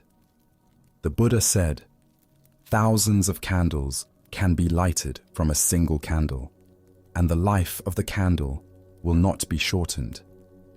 Happiness never decreases by being shared. Each moment of authentic living becomes a teaching. Each act of compassion creates ripples. Each choice to respond with wisdom rather than reactivity sends light back toward heaven. Tonight, as you reflect on your own journey, can you see the golden wake you're already creating? Perhaps it's in the patience you show a difficult family member, the encouragement you offer a struggling colleague, or the simple presence you bring to everyday encounters. The light you reflect may be illuminating paths you've never imagined. Tonight, as we come to the end of our time together, can you feel how the calm you've found isn't something far away that you need to search for, but something that's been inside you all along? Can you sense that the peace you've touched through these stories was always there, just waiting for you to notice it? The Buddha taught us, if you are facing in the right direction, all you need to do is keep walking. As you sit with this wisdom, remember that feeling peaceful and clear doesn't require perfect circumstances or special moments, but grows naturally from your own ability to be present, available whenever you choose to look inward. Each story we've shared tonight has shown a different side of the same simple truth, that our problems get smaller when we learn to hold life more gently, that real freedom comes when we stop fighting reality, and that lasting happiness comes from seeing through the thoughts that create unnecessary stress. Even when your mind wanders, even when old worries or restless feelings try to creep back in, the understanding you've gained tonight has settled deep inside you, ready to help and steady you whenever you need it most. Notice as you rest here now that these old teachings haven't pointed you towards some distant place, but toward a way of living with more ease and awareness right where you are. In the quiet that surrounds you, feel how your breathing has naturally slowed down, how your thoughts have settled, and how your whole body has relaxed into this peaceful state. As you move from this peaceful space back into your daily life, carry with you not just these stories, but the deep calm and insight they've stirred up in you. May this inner quiet stay with you, guiding you through whatever tomorrow brings. Thank you for joining us on this journey at Sleepy Monk. Sleep well